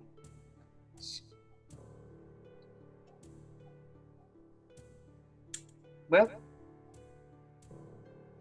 And then I'll go ahead and reveal this because it seems like nobody's gonna make a move. No, I mean, I was waiting. Yeah. I'll come around the corner here. I think I was waiting for one of those heads to bite my leg or something. And Chip will see, like, he'll come around the rock, and he'll kind of peek around and be like, I know I'm a real big person, but do you want? I'm really. You could be big too. Do you want to be big like me, and then you won't be afraid? Roll a perception check. 11. It's pretty easy to see. This girl is looking at you, but she is looking through you. But she looks in your direction as you say this, and she goes, "I don't want your stupid doll! Take me back! I want to go home! Okay. And I'll takes grapple her. off No, she's running. I'm taking her. I got her. You do not have her. Oh, attack of opportunity? She ran through Do my you space. have... You're going to hit a little girl. I'm gonna grapple her with my attack of opportunity. Can you do that? Yes. Jim. Attempt to grapple. 14. It's a little girl. You go to grab this girl and you go to like scoop her up and your arm goes straight through her. Oh, she doesn't exist. Is she a ghost? She's a something. I'm gonna walk towards her here. I wish I had knowledge religion. I was about to say, is there some knowledge I could do here? This Miyuki would.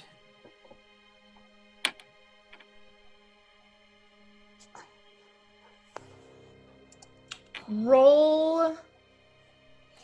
I'm just going to say knowledge planes. Or knowledge arcana. Let's see if I have any of these as well. No. I got a 17. You're not quite sure, but you think this girl's spirit is tied here. You don't know quite what she is, and why this is happening or what she's tied to, but there is something holding her here. I think this might be a spirit of some kind that's like stuck here.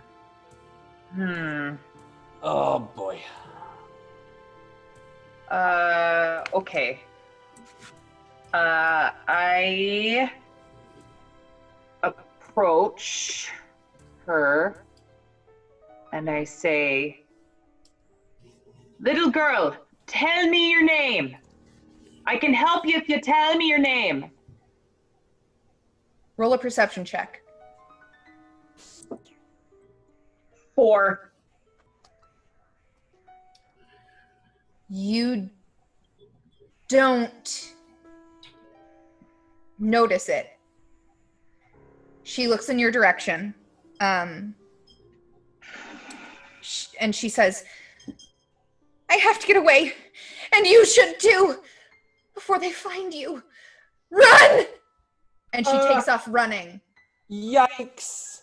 And goes in the hut. You're not.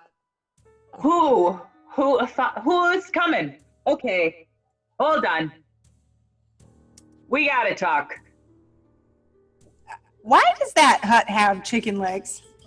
I don't know. That's the strangest house I've ever seen. Astrid can roll a knowledge local. Oh, 9. Can I also roll a knowledge? Yeah, absolutely. Yeah. Go Help me. for it. 17 again. Miyuki, you don't know how you know this because you don't remember much of your past. This hut seems familiar to you. You know, now that I think about it, I know this hut. You do? Beyond the fact that this type of hut looks familiar, you know this hut is related to Baba Yaga. Do I know who that is, or do I just know the name? You know the name. Okay.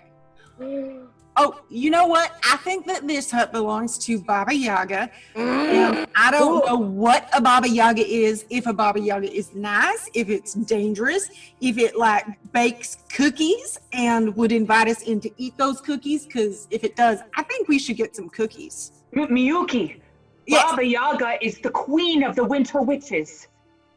Oh, yeah, we shouldn't eat those cookies then. That seems bad. Is that bad? Is that good? That is unbelievably bad. Bad. Okay, yeah. Winter. Do you think this is associated with the cold stuff? If they're winter witches, and how many witches are there? This is the worst one. That's certainly true. Oh well, good. But we're not in Irison. No, but I think Baba Yaga's come to us. Don't you think, Chip? Why is this here? It doesn't. Okay. And he reaches up and he kind of slaps the top of the lid of the barrel that he's carrying, and then he's just like, oh boy, and he wipes his face like that, and he casts protection from evil on himself. Astrid takes out her axe for sure. Skeslin, what are you doing? What's the state of things, the Skeslin? That's an important note. You start to see the faces in the boulders fade, but it seems like when they're at the edge of your vision, a face is still there, but if you turn to look at it, you don't see it anymore. I'm gonna see this. Can I hear this conversation about Baba Yaga? Hello? Yeah. Okay, sorry, I wasn't looking. I don't know if you nodded. I was looking at the map, and I was.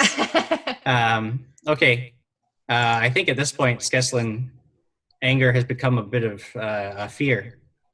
Or fear has become quite a lot of anger, and especially because he knows he snapped and A, looked like a fool, and B, encountered something that he doesn't quite understand and doesn't know how to deal with. So he's going to grab the two of the alchemist fires that are sitting on his belt that he got from his previous adventures. Mm-hmm. And he's going to start marching his way through the ice field towards the hut. Oh boy! Sure. And he'll just close his eyes as anytime he sees something, he's going to close his eyes and grit his teeth. And he's just slowly, not quickly. I'm not running through, but just. I got these things in my hands, and I'm just marching right up to this stupid hut. And let me describe what you see before you decide what to do.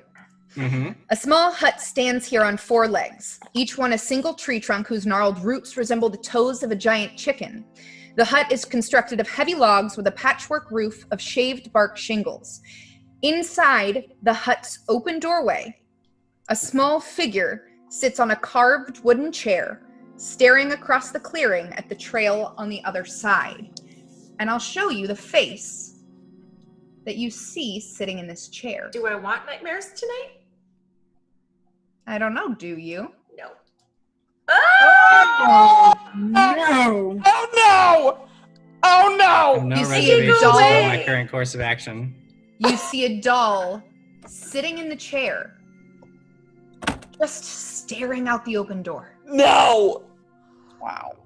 What do you do? Seeing that, no reservations whatsoever, I'm going to move to, I'll show you where I'd like to get to. Right here. Seeing this horrible, nasty, ugly little doll. We'll go with him. And I am absolutely just throwing this alchemist fire directly at that chair with the hopes of burning this stupid hut to the ground. Sure. Detect magic? I mean, let's have Skeslin throw the alchemist fire real quick. Yeah. It's going to be a little harder than just a space because you are throwing into a doorway. But Sure. What'd you get? That would be a 16 ranged touch attack. 16. That hits. Roll me some damage. Yikes. Okie dokie. That is 4 fire damage, and it continues burning for 1 more round after this.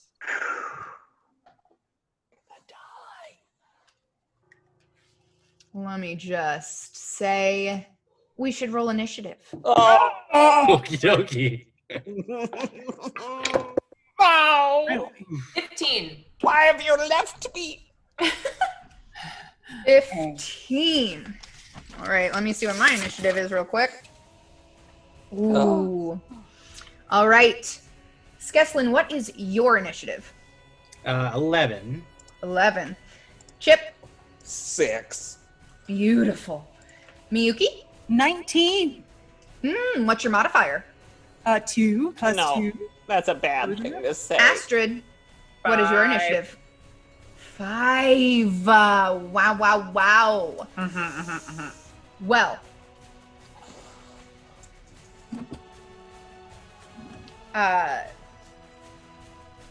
Skeslin, you throw this alchemist fire. Lighting this chair, this doll, this room on fire. And you see this doll, while on fire, No. levitate into the air. It is Miyuki's turn. Okay. So I guess I see this happening too. Ooh.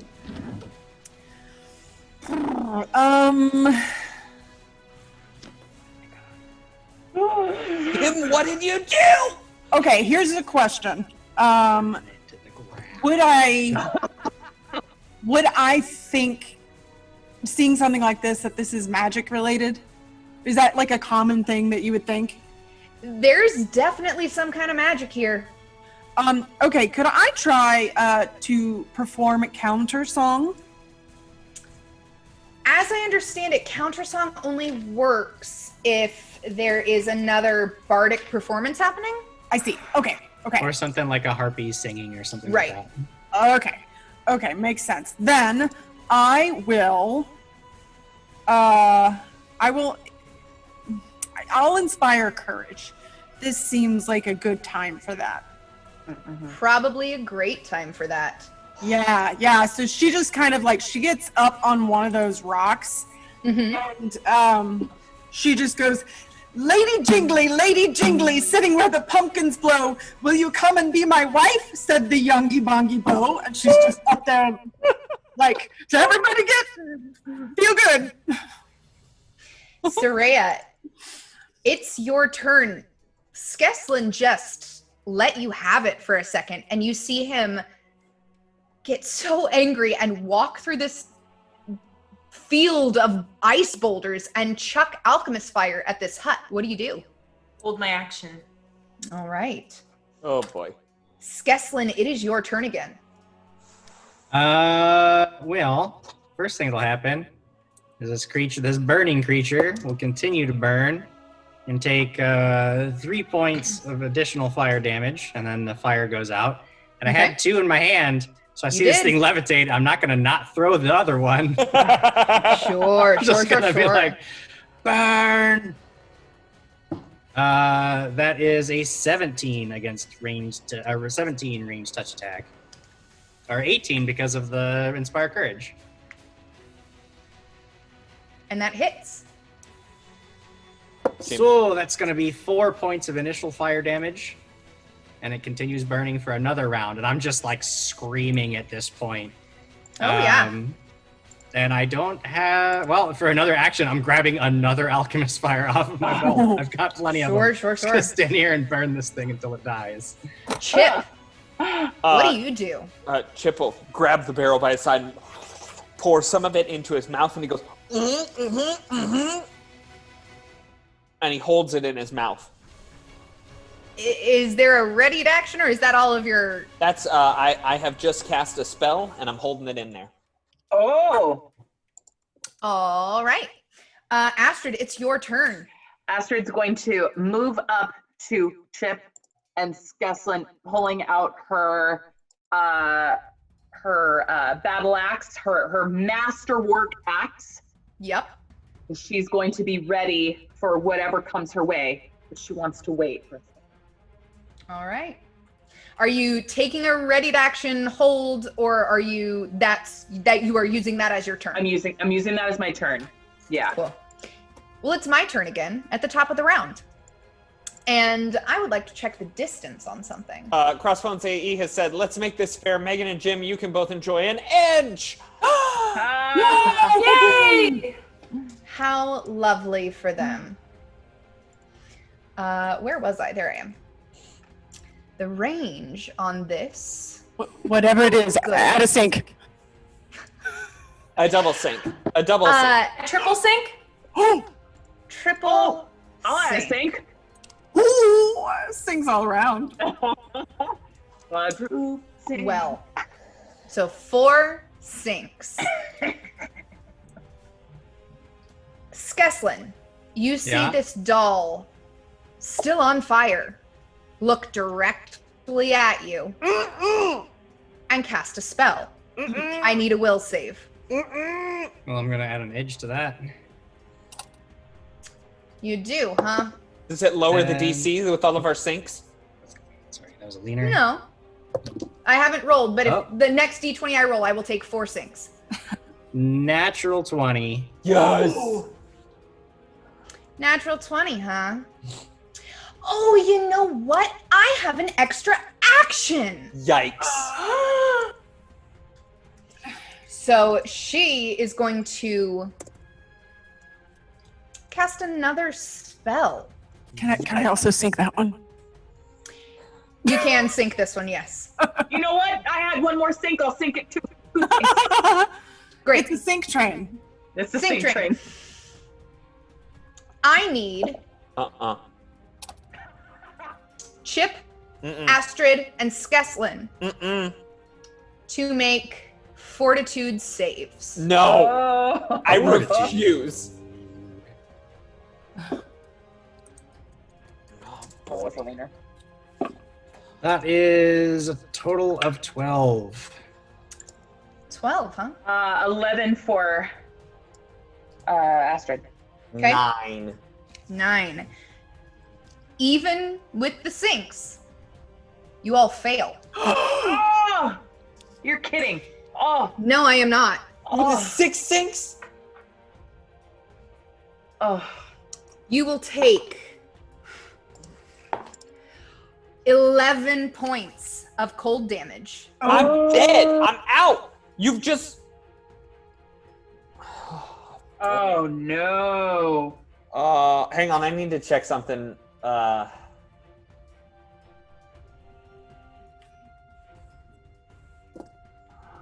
No, that doesn't help me with that. Oh my goodness. Oh, bad, bad, bad. What's happening? 11? 11 points of cold damage. Yikes. Do we have One hit any, point. do we have any, no, we don't have any mercies. Nope. I'm gonna stall until I get a mercy.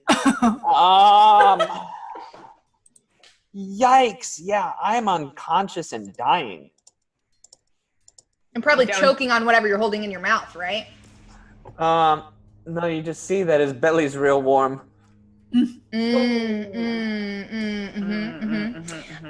Well, that was my turn. Let's move I'd on like to to Yuki's go. turn. I'd like to Soraya's go gonna now. go. Oh, Soraya, yes. So what are you doing? how's everyone looking in my eyes? I see Chip go down and fall unconscious, correct? Uh-huh. Mm-hmm. What about Astrid and I'm down to 1 hit point. I'm not great. I am I'm still on my feet. Swaying. Yeah. Got this other alchemist fire in my hand. That's it. Okay.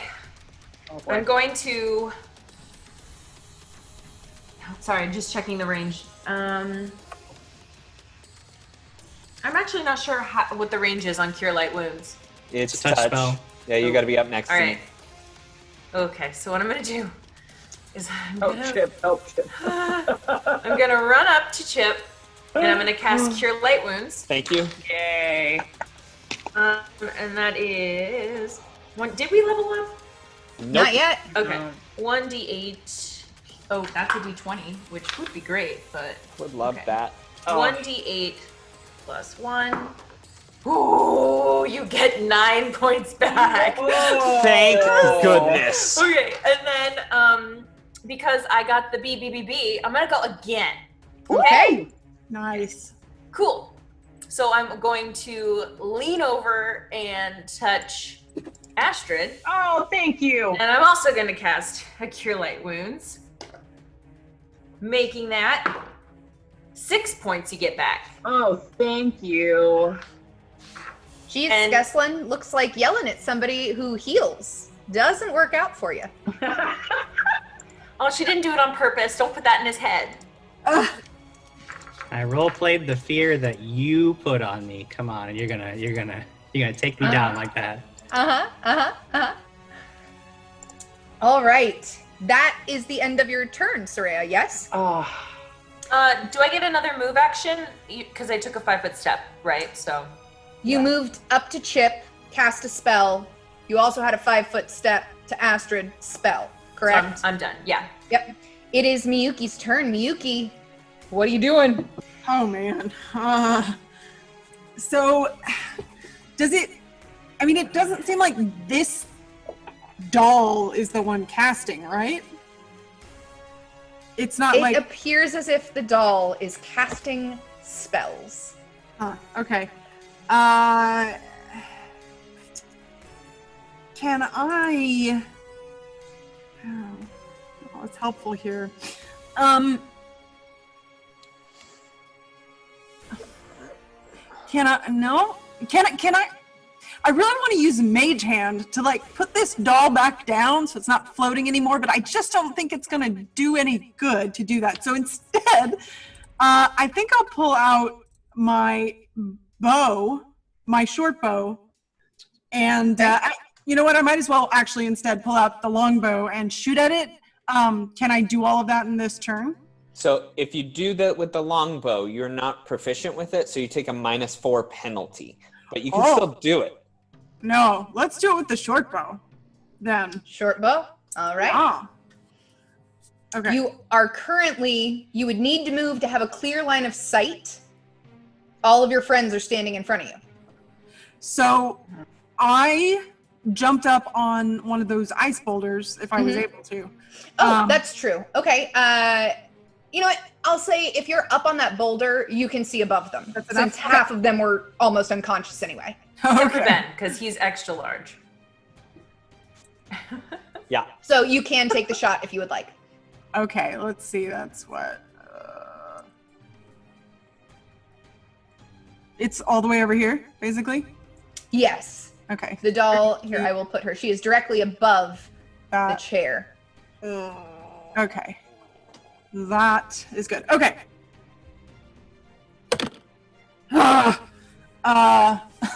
12? Doesn't do it. You make a shot and this arrow sinks in right by the front door of this hut, but it doesn't quite make it inside. It is Skeslin's turn. Skeslin, you're standing there, not looking so good. What you want to do? Well, first, my burning... Your Bernie? The Bernie, that's another 2 points of fire damage before that goes out. Mm-hmm. I'm going to throw another one. I've got it in my hand. I'm just going to keep throwing. Great. And I believe it looks like I have an edge. No, I don't. So I'm not going to use an edge. No, I'm just no going to edges. throw a Bernie at it. Alchemist Fire with a total of 17 against touch AC. That will hit. Roll me damage. Oh no, it fell. It fell off the table. Oh no! There's going to be 5 points of fire damage, and it continues burning. And then I fall to the ground because I was at 0 hit points, so I am at -1 and dying.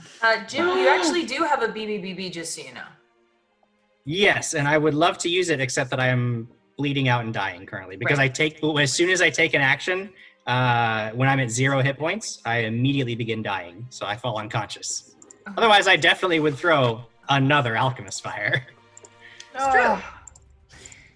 All right, Chip. Yeah. It's your turn. So Chip sees that he's laying down on the ground, and he sees Skeslin fall, and he goes, and he reaches into the barrel and throws it up into the air, channeling positive energy, giving you 2 hit points back. Anybody that is within the area gets 2 hit points back, including myself. 2 hit points. And then he stands up and I do have a Oh, do you? What would do. you like to do with it? Well, there's a thing in my stomach. And let me just see if I can get there. Let's have a quick chat. You put liquid in your mouth. Did you hold it in your mouth or did you swallow it? Technically, it is a spell, and it doesn't matter. I'm just All doing right. it for effect. Sure. Okay. Suddenly, Chip opens his mouth and just breathes out a cone of fire. 15-foot cone, and he's not attacking the doll. Hey, Ben, real quick, the Cadence just gave you a draw. Oh A my draw? goodness. And the Cadence also has donated $20 to give 2 mercies to Chip, saying, hold on, incoming, saying, you owe me. Cade, I thought you'd be on my side Thank in you, this Cade. fight. Thank you, Cade. Thank you, Cade. Let me grab the cards real quick for that draw. Okay. Basically, I'm gonna roll damage and I'm gonna burn this building down. Yes. I'm on Team Skeslin, and I'm burning the building. You're burning the building. Jamie, I'm burning the building. Oh, I heard you. It takes, I believe, 4 points of fire damage, and it's a 15-foot cone, so I hit whatever portion is within that cone with the intent Alrighty. to say bye to it. Okay. Say bye to it. It's right, three, then let's- 3 points of fire. Let's make this draw, buddy. That one. That one. That one. That one. The best one. A 5 of diamonds. Okay. 5 of diamonds will get ya. +5 to a saving throw. Oh, thank goodness. There you go. Because I feel That's we're a in a good one. very bad position right here. You also have a +1 from my inspiring courage that I'm continuing to say on my free action. Okay, great. All right. So, Chip, you did some damage. Astrid, it's your turn. Astrid wants to run up to the building and cut its legs off. Cut off a leg of the building. Yes. All right. Make an attack roll, please. Okay.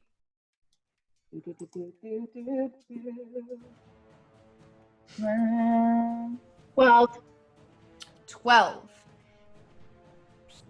You miss, but only because as you run up, this leg picks up into the air No. and kicks out at you. Now we're fighting the house?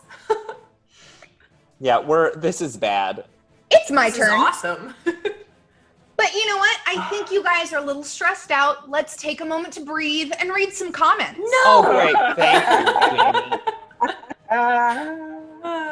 Oh, boy. Scott Denuso says, hit it again. Oh, I will. I'll hit it. Yeah, Adam Khan's saying TPK, and I think he might be right. Oh, boy. Yeah, he also mentioned, y'all getting knocked around by Jamie. Oh, but Crossbear is saying, Jamie, stop toying with them and destroy them now. Oh my gosh, Crossbear. Okay. I can do that. Yeah, why not? No, Oh my Crossbones, going to need everyone to stop trying to save Ben. Oh, Crossbones, come on. Yeah, I see the Java Man 1964 chanting TPK, TPK. But everybody wants a TPK. It looks like Jukebox Raccoon has given edges to the whole party in hopes of staving off that very eventuality. Thank you, Ryan. Thank you, Ryan. Oh my gosh. Wow, Jamie, wow, wow. Do our edges stack like Ben allowed in Starfinder? I will allow edges to stack. Yes! Because I am so kind. For Harley 70 says, how does Chip have less than 11 HP at level 2? We're level 1. Yeah, we haven't leveled up yet. There's been an absolute staunch refusal to allow our epic adventures to cause us to gain any experience. And we absolutely should have been leveled. We definitely gained a lot from that door, at the very least. Yes. The door. Yeah. Sorry, that got me. All right, let us jump back in. Because I'm ready for a death. Yikes. It's your turn. So what I'm going to do is this doll is going to raise her little arms to the ceiling, where she is, and push herself forward and down to the doorway. Nope. And you know, as she does so, she will draw something out. And she's going to take a little stabby at Astrid there. Of course she is. Rude. I don't mean to be the worst, but it does seem an awful lot like she moved through one of Astrid's threatened squares to get there, and Astrid? she does have an axe in her hand. Would you like to take a swing at the doll? Say yes. Oh, gee, of course I will. Oh, yes. Thank you, Jim. Okay, all right. Oh, man. 15. 15 does not hit. Oh, come on. Did you use any edges or anything? No, I should have, and I have. You have 3 You of have a them. +1 at least from my Inspire Courage on attack and weapon damage roll. Yeah. So that would have But been you cast a spell. Can you still concentrate on that? I didn't cast a spell, did I? Oh, maybe not. Sorry. I don't think I did. I shot a bow. No, she's been She shot a bow. shooting bows, but you can maintain your performance if you're Yeah. doing that, Cool. Thank goodness. So she's going to take a little stabby at you. Yep. And Gonna Astrid, sink now it. that you have a good view of this doll looks uncannily like the little frozen Ulfen girl running through the field of Folden. Yeah, figured. I'm using 2 edges. You're sunk by me and Jim. Okay, that balances out. Okay. All right, Astrid. Okay. It's not a natural 20. Oh. It is an 18 on the die, though. Oh! So that, with the sinks and my edges, is going to be a 28. Yikes. I assume that hits Astrid, yes? Oh, it was so nice knowing all of you. We are not ready for this fight. Oh. All right, let me just see here. Okay, you only take 1 point of damage. Oh. But you are also going to take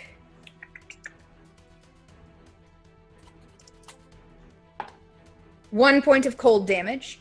And I need a fortitude save. Yep. 10. And you become paralyzed. No! 4 rounds. 4? 4 rounds. Is this considered a charm or fear effect? It is not. Okay. I think that'll be the end of my turn for now. Soraya. Wow. She says, gosh, okay.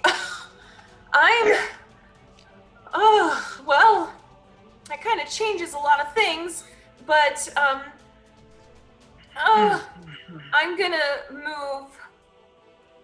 I'm just gonna move so I can get a clear shot, hopefully, so I'm not shooting through Chip and Skeslin's dying body. Shoot through them. No, and I'm gonna try and cast a fire bolt, and I'm going to use all of my edges.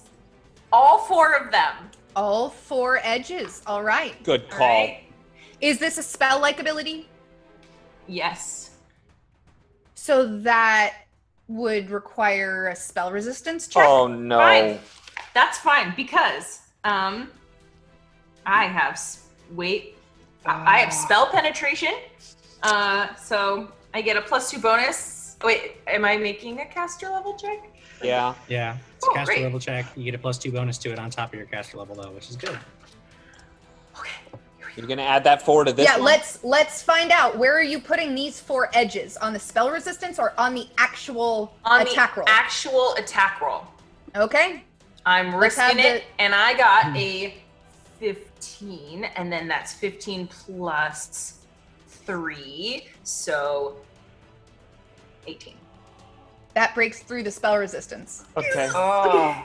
Roll No. an attack roll. I'm gonna roll my attack roll. And this is a ranged touch attack? Yes, I'm gonna add my, oh gosh, I'm gonna add my +4. Okay. I'm getting nervous. I'm adding my +4. Okay.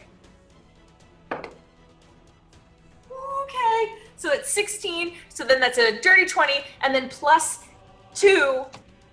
So 22. 22 hits. Okay. Roll damage. Rolling damage. Oh man, I wish I dealt more damage than this. That is max damage. 6 points of damage. 6 points. Is this? It's just a ray, right? Firebolt is a single line. It's a scorching bolt of divine fire. Got it. Okay, so It's a Astrid single would not target. be affected. Okay. 6 Okay. points of damage, huh? Mm-hmm. And this doll falls to the ground. Oh, thank goodness. Oh. Is it dead? Are we out of initiative order? No, We we're are- not. Okay. We are out of initiative. Okay. Then I'm running over to Skeslin, and I'm gonna say, I'm so sorry. I'll be a better adventurer. Please don't die. And I'm gonna cast stabilize on him. He's already up. Oh. Yeah, I was Chip got me up, so I'm actually I'm actually conscious now. Okay. Well, I can't heal you because I already had to use my my echoing spell in order to get that second cure light wounds. Yep. We should light that doll on fire, right? Yeah, Like, right now. Chip's gonna run over and actually sees that Astrid is frozen in place and just starts pummeling it with the spiked gauntlet. Great. I don't know if it has the ability to heal, and I don't want it to. Sure. Sounds good. It is still burning, also, Chip, because it was on fire from the previous. I punch it a bunch of times and then throw it into the fire. It's gone forever. And you throw this doll into the flames. And you watch as this hut burns with the doll near it. Oh. And as you watch this doll burn, the body seems to crumple away as something on fire would. Nothing extraordinary about it. Except that you notice its eyes. One is a blue gemstone, and the other is a mirror.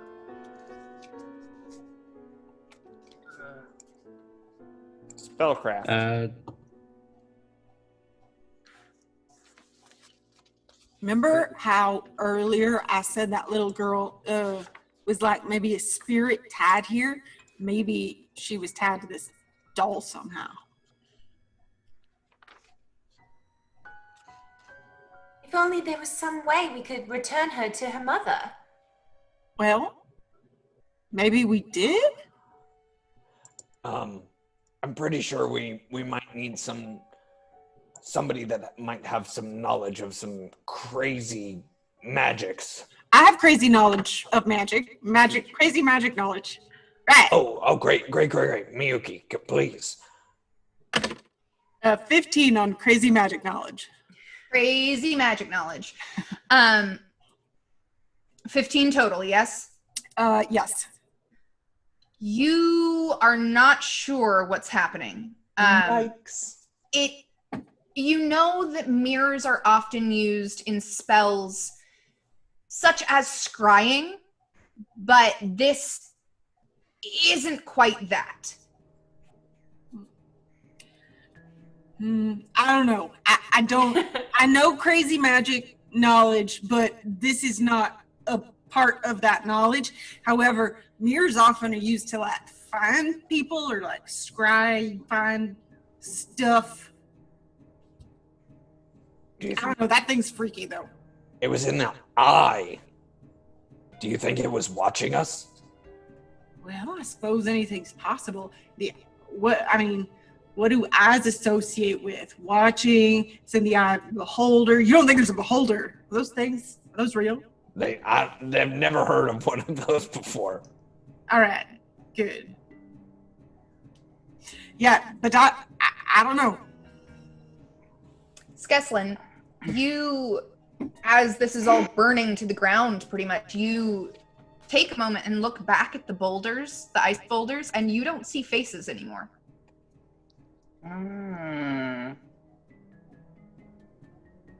Need to get out of here. Do we go back?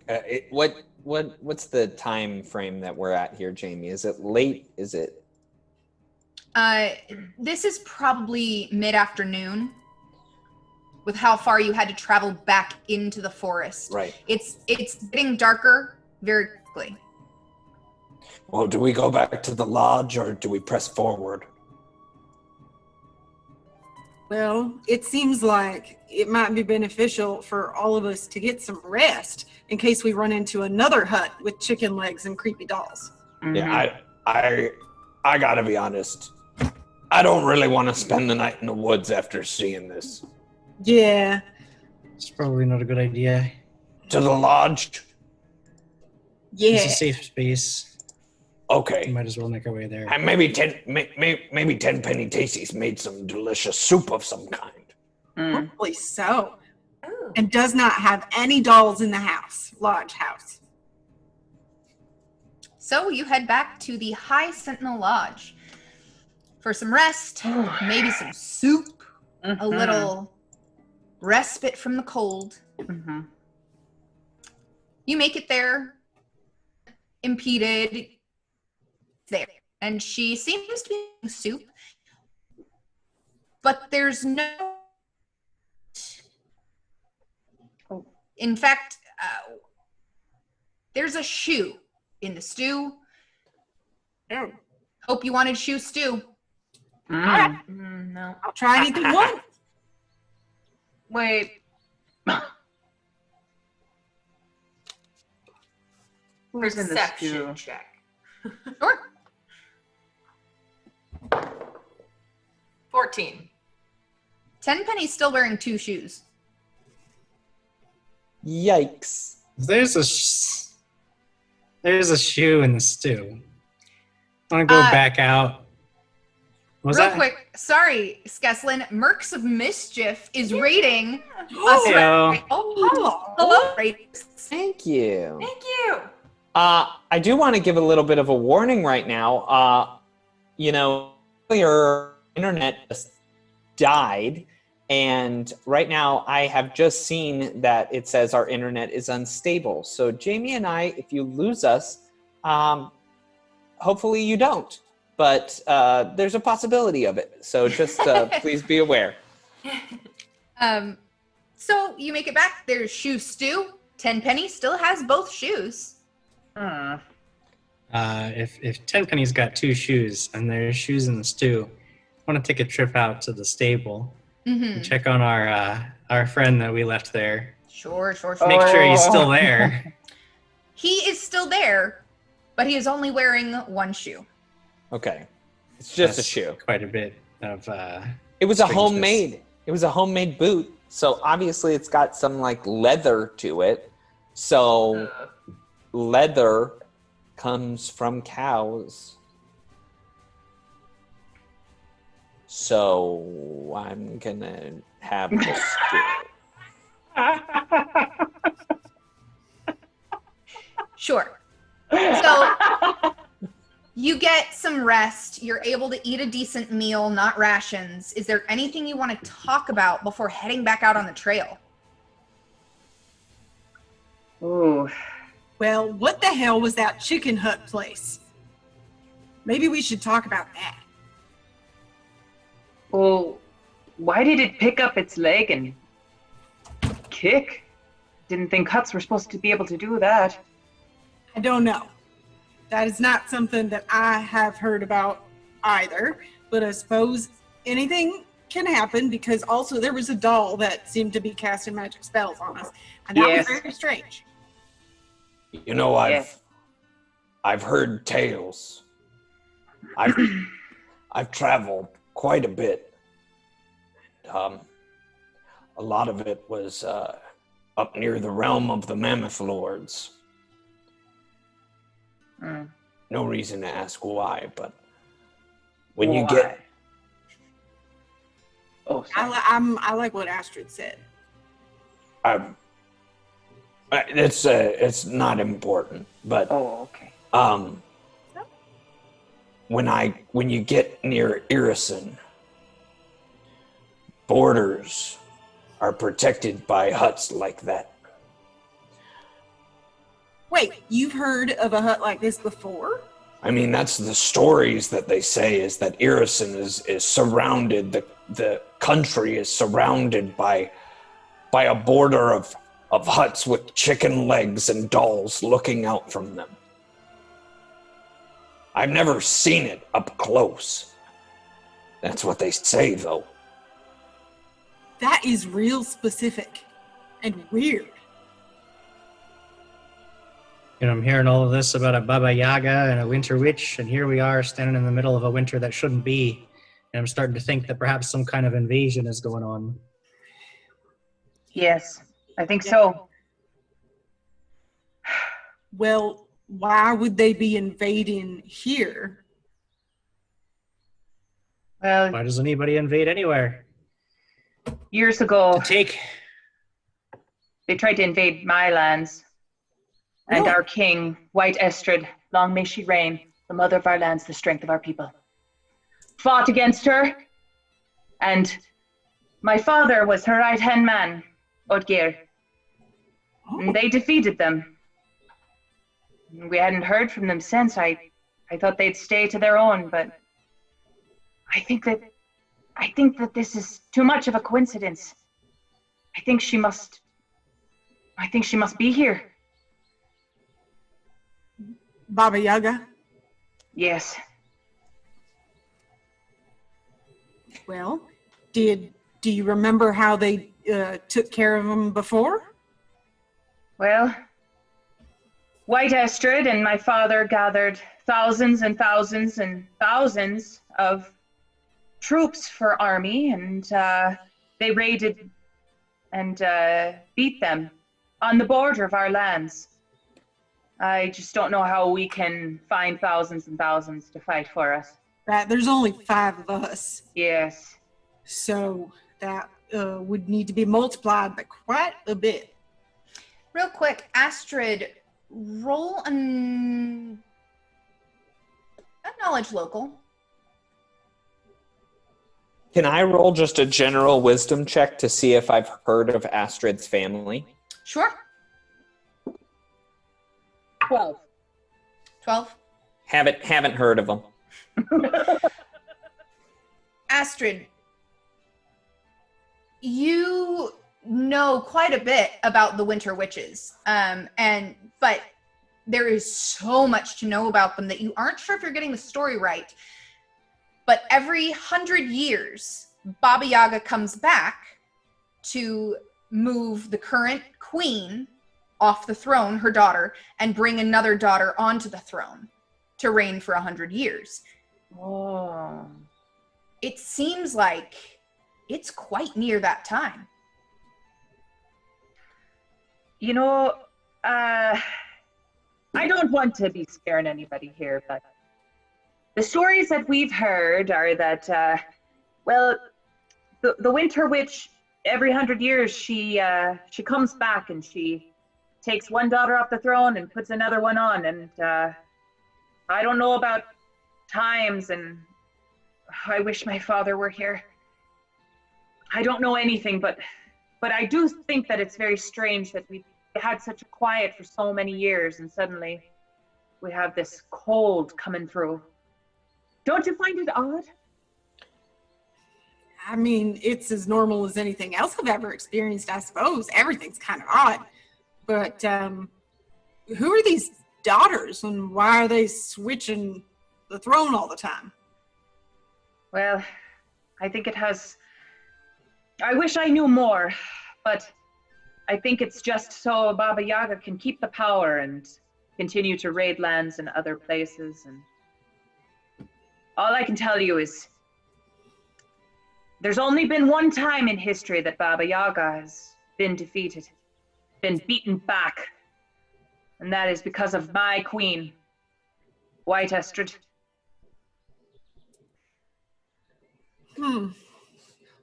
Well, should we take this information back to the town, or do we try to figure out how to manage it ourselves, which seems like a bad idea? Well, here's what I find so interesting. Baba Yaga has witches, right? Baba Yaga has daughters. So why come here at all?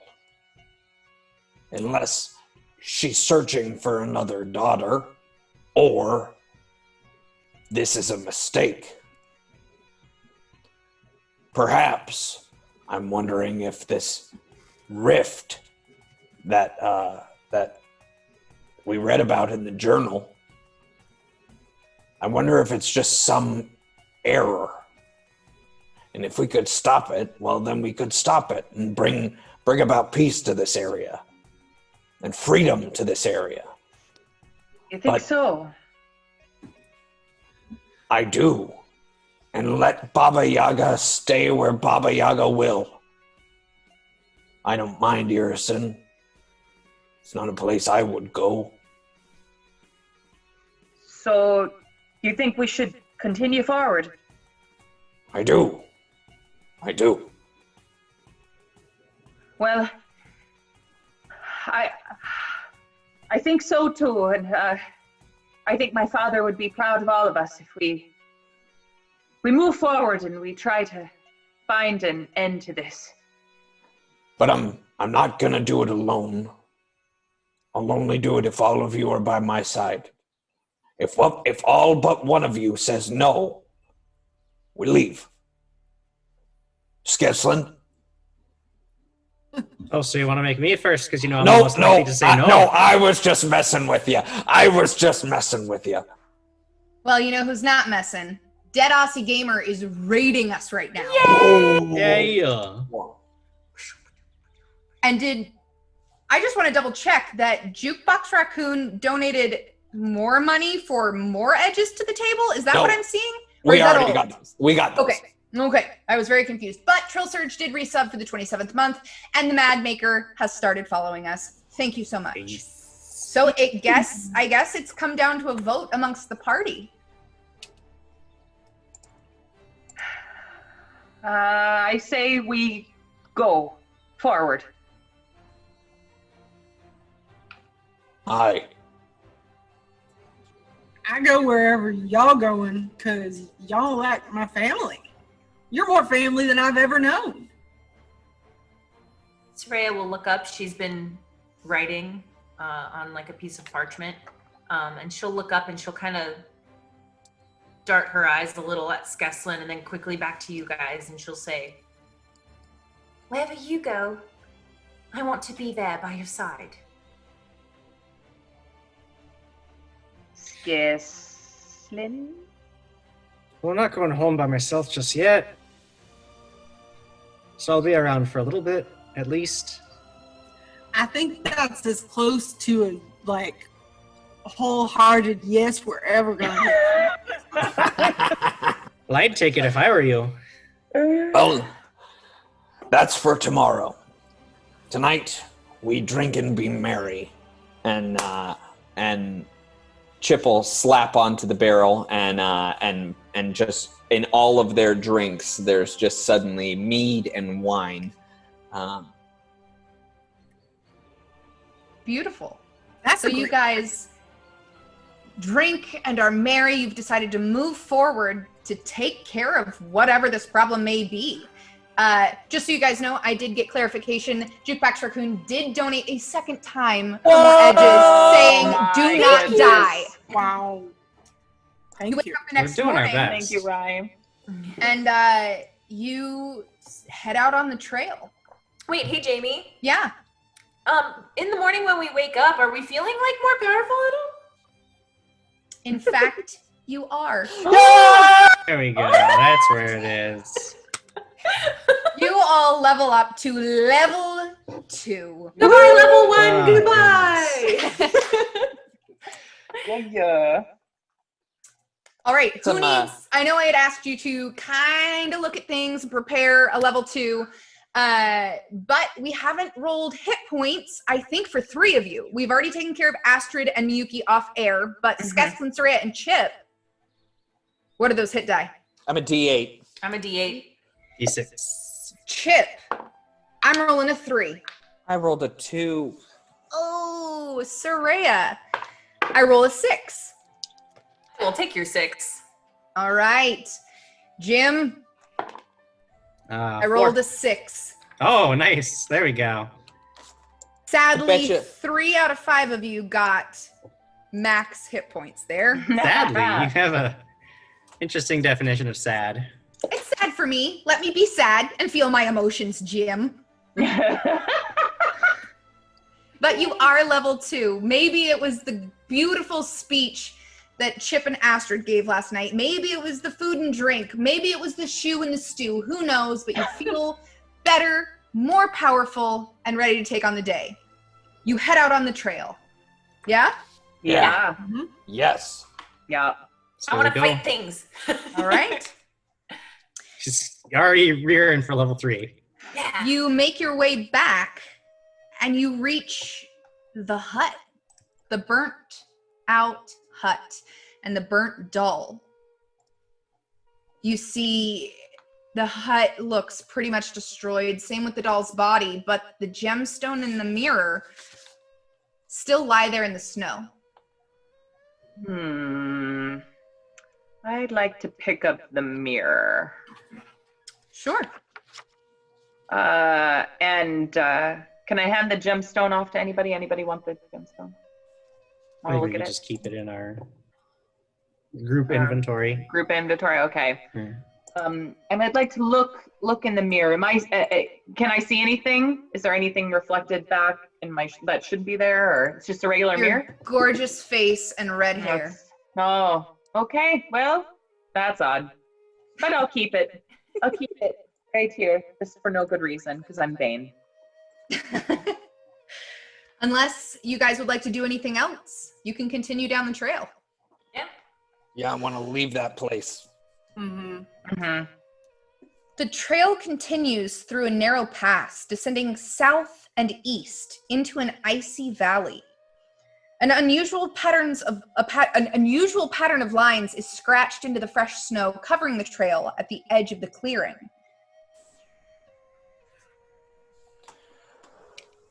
Does it look like the ferret? No, these don't look like tracks. Roll a perception check. That's leaning. Okay.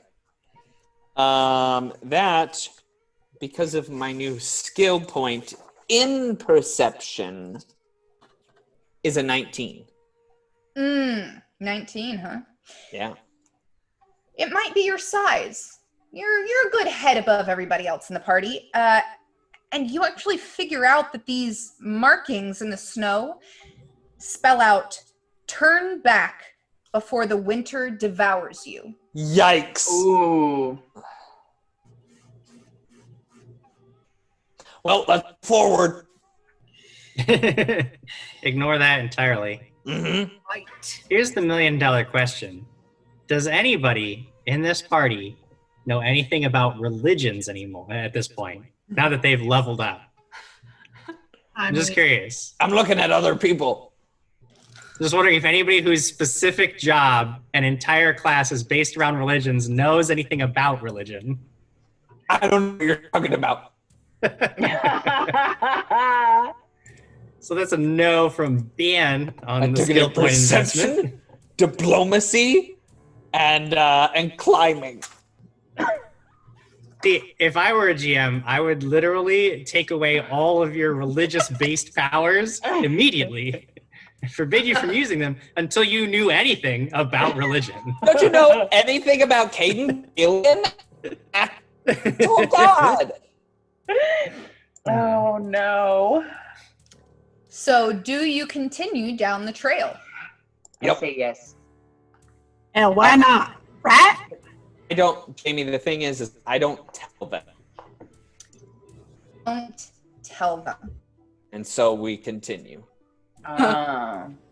You continue walking.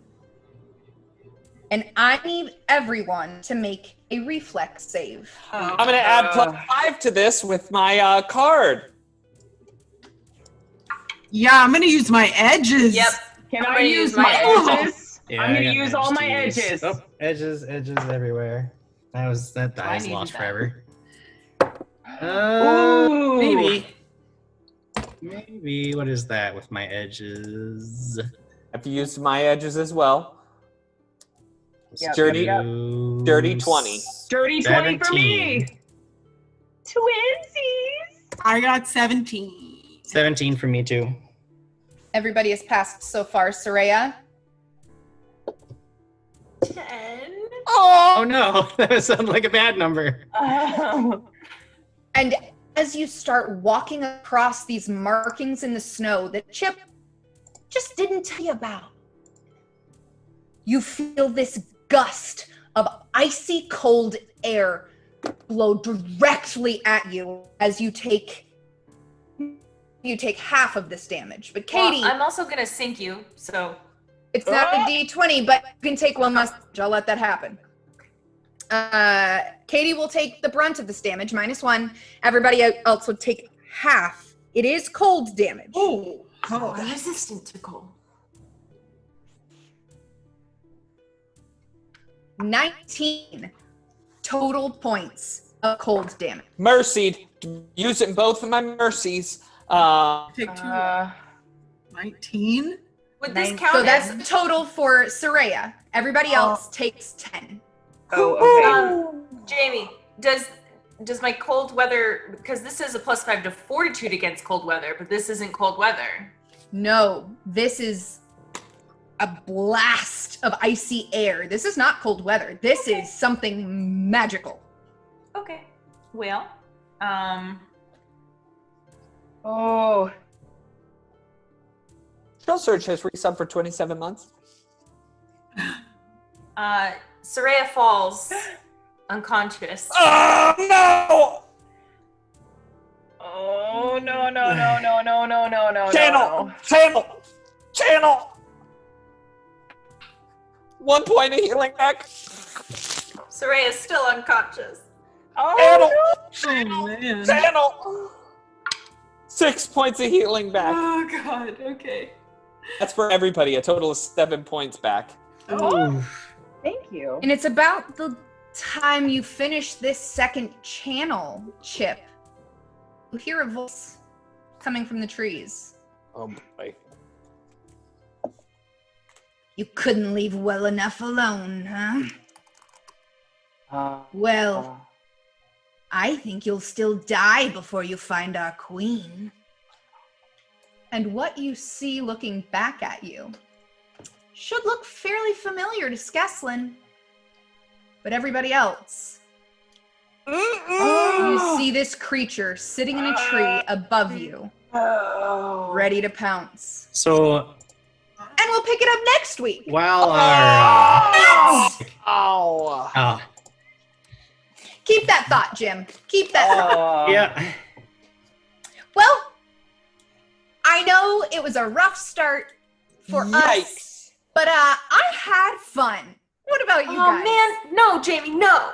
You now I didn't get to have spend fun, Katie? I get to spend all next session just trying to not die because I only have 5 hit points.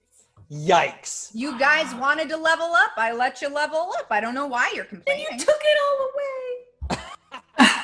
You're a mean girl. Oh my goodness. I am simply a GM. I let you wanted. I'm so kind for that. Yeah. Yikes. So let's do a quick rundown. What do you as players think is happening right now?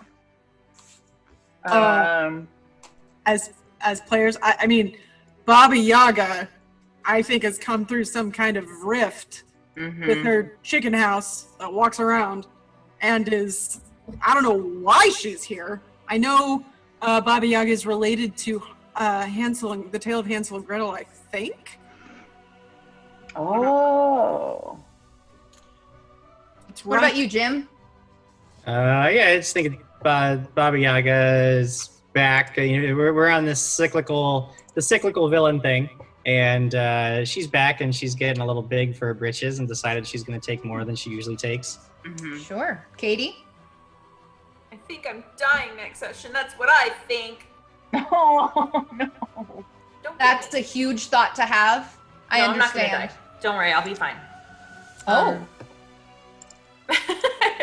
I'm going to be fine. I'm gonna be fine, but I don't know. I don't know what's going on. What about you, Ben? What do you think? I think that Baba Yaga's return has opened, for some reason, it's opened portals into the first world, and that's why it's letting in these fey creatures. And there's some oddity this time that we don't necessarily understand that has made her appearance sprout up all over the place, and not necessarily the queen to this creature isn't necessarily Baba Yaga, but is some other thing that's like trying to gain the chance to be a daughter of Baba Yaga. What about you, Candace? I think that not only do I think that Baba Yaga is back and she's trying to invade more lands, she's coming from like a different angle than she usually does.